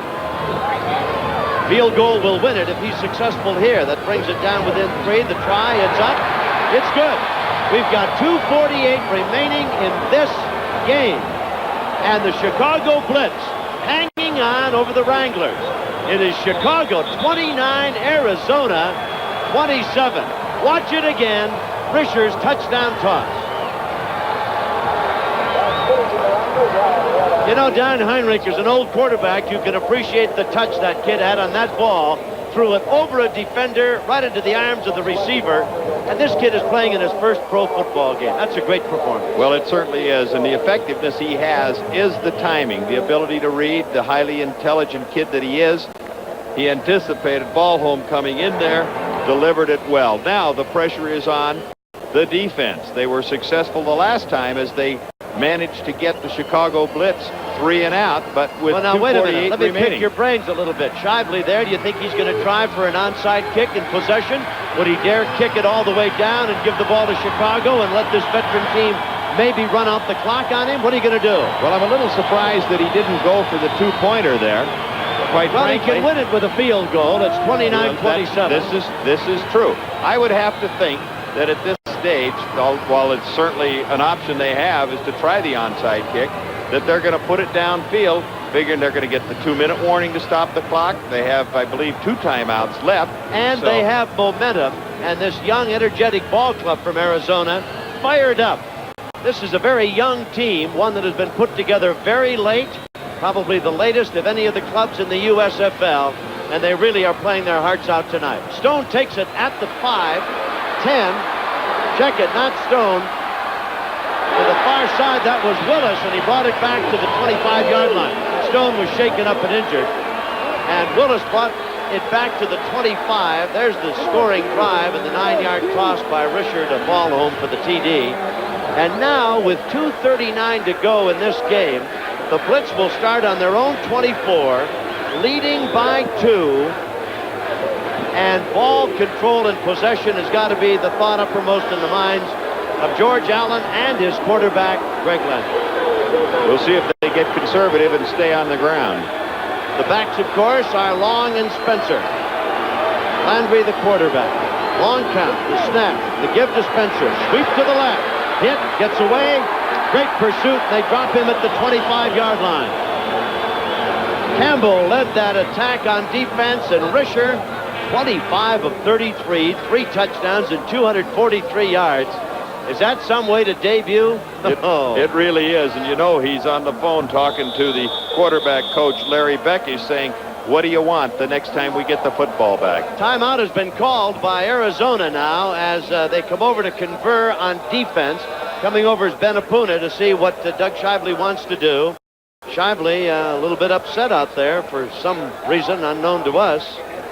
We've got 2:16 to go in this football game. A 2-point lead for Chicago.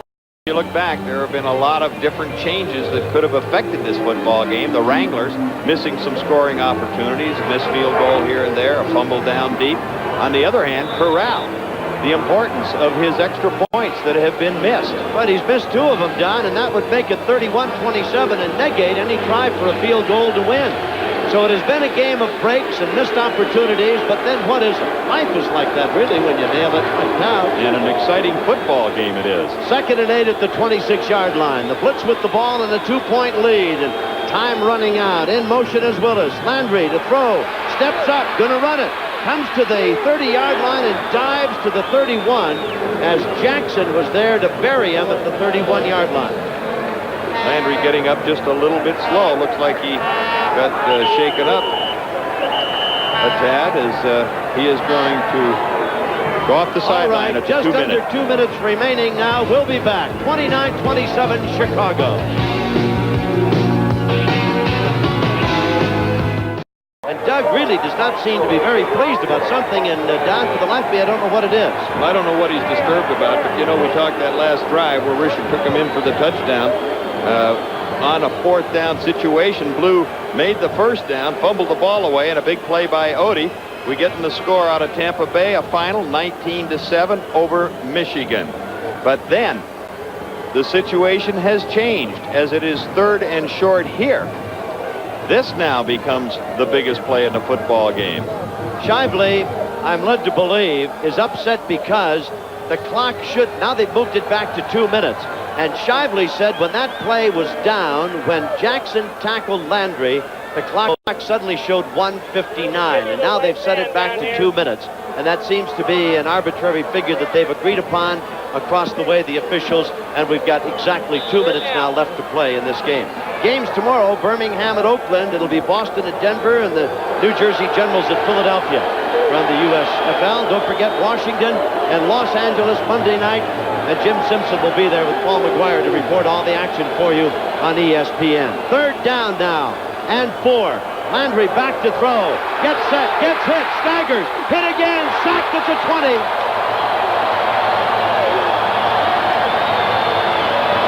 Joe Peters, Hadage. Great rush by this young Arizona ball club. You see big number 79 Campbell come dancing off the field with Peters. Watch it again. Here they come. Hit first by Jackson, got away, and then Kadich grabbed him and threw him down with Campbell right on top. And the Wranglers are going to get this ball back, down by 2 points, and anything can happen. Well, the Arizona Wranglers chose to gamble. They had everybody coming, half the grandstands, and got the pressure they wanted. They backed them up about another 12 yards, so the field position should be pretty good. Well, Frank Corral to kick, and he had a terrible effort the last time. We'll see how he does this time. Hits a much better one. Reichman waiting, takes it at the 40. Far side, gets a block, and gets knocked off his pins at about the 43. Well, now we'll see about this young quarterback. Can he maneuver his ball club? He's 57 yards away with 1:06. Needs a field goal to win. He's got 1 timeout remaining. And the ball is at the 42-yard line. Remember now that he will get the benefit of the clock being stopped officially with every first down in this closing 2 minutes of play. We've got 1:06 to go. Mark it at the 42. Well, they've got these people and these fans excited. They're on their feet. I formation now. Bledsoe's in the tailback spot. Heel is set in the slot to the right, and Risher rolls to his left, cocks his arm, comes to the side, caught by Ballholm, and he steps out of bounds, and Virgil Livers had fallen down. Don Heinrich if Ballholm had been a little more intent on the defensive back, he might be in the end zone jumping up and down right now. Well, he didn't know that Livers had fallen down when he made that break to the outside. His concentration was to just pick up what he could get. Had he had that opportunity to turn it upfield, he would have gone for that extra yardage. He's given Livers a real lesson over there. 2nd and a yard to go. Risher has the ball at the 49-yard line of the Blitz. He needs a field goal to win it. Clock stopped with the out-of-bounds reception by Ballholm. Risher rolling to his right. Fires it downfield. Intercepted by Bradley. No. Had it and couldn't hang on. Luther Bradley out of Notre Dame. Top pick by Detroit. George Allen takes him for the Blitz. Luther's playing with a stiff, sore back. He was right there, had it in his hands, and he's talking to himself right now. And here it is again. Oh, Risher got away with one on that case. Keel was the intended receiver. And George Allen looking on with a 3rd down and a yard to go. Arizona, the ball on the Blitz 49-yard line. Straight ahead, Bledsoe with the 1st down, and the clock will stop now as they mark it. 51 seconds. The official will come in and stop the clock at 51, and it'll be 1st and 10, Arizona on the Chicago 47-yard line.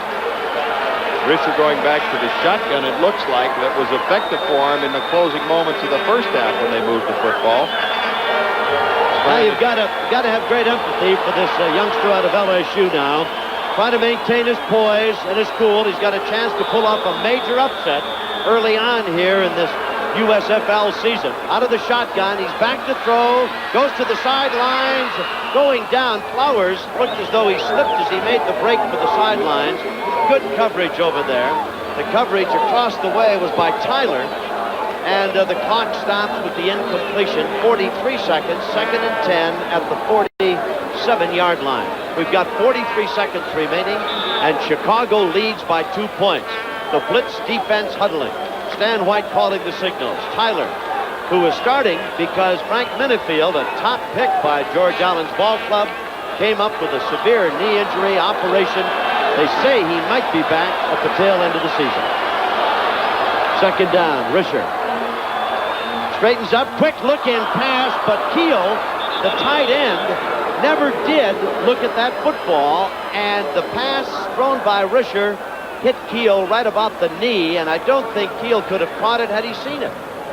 Well, he wasn't very alert on that. Risher knew that they were playing a zone in that area. He wanted to try and get it to him quickly. They had split Keel out or opened him up just a little bit, trying to stretch that zone, and he had not looked back as Risher let the ball go.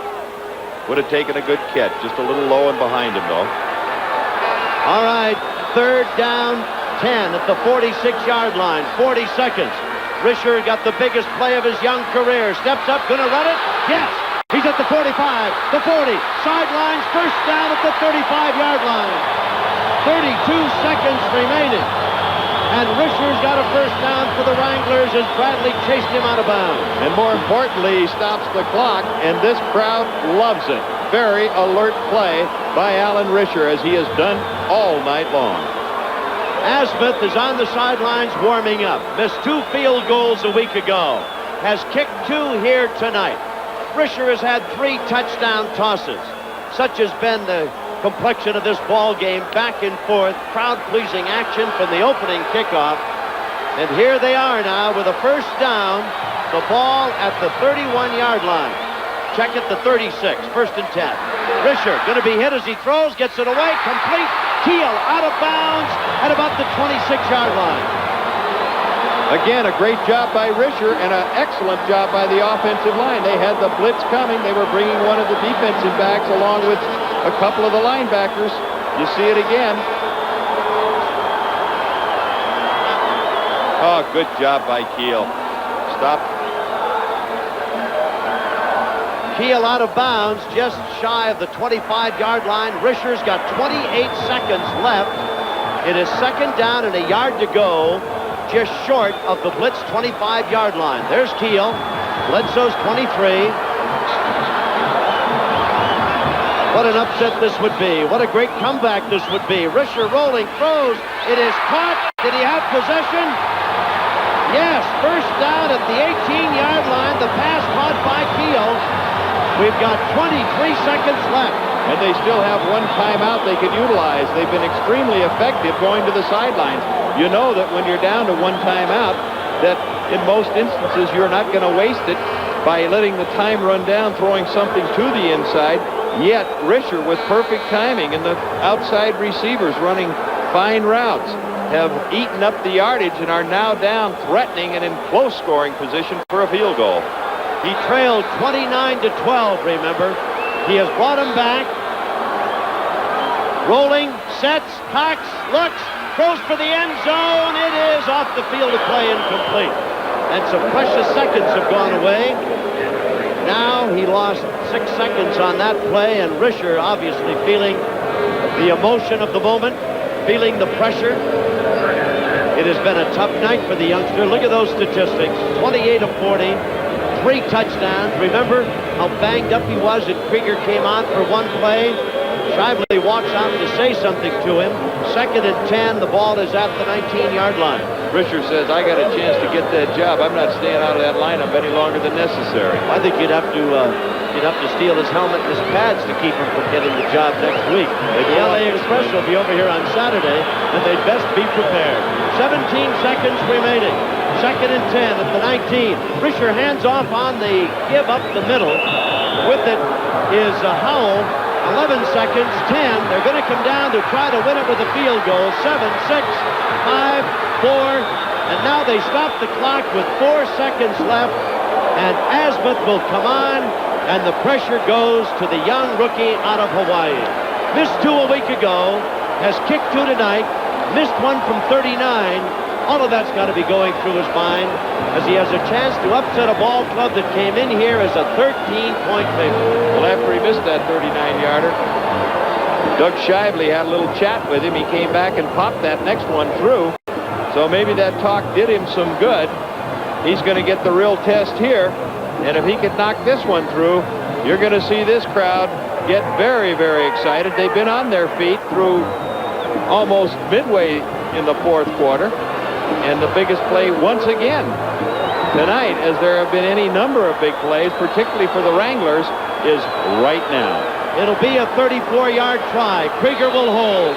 Asmuth has made 2 of 3, his longest 35 yards. The game riding on the toe of the youngster from Hawaii. The line is set. The snap, it's down, he hits it. It's got the distance. He's got it.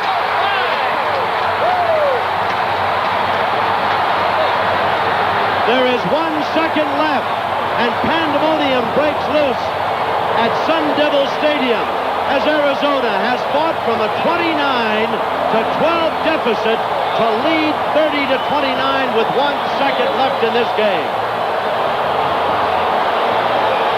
Well, Tom, everybody has cleared the bench out on that field. Coaches, players, ball boys, anybody that helps out, trainers, they are all on that field.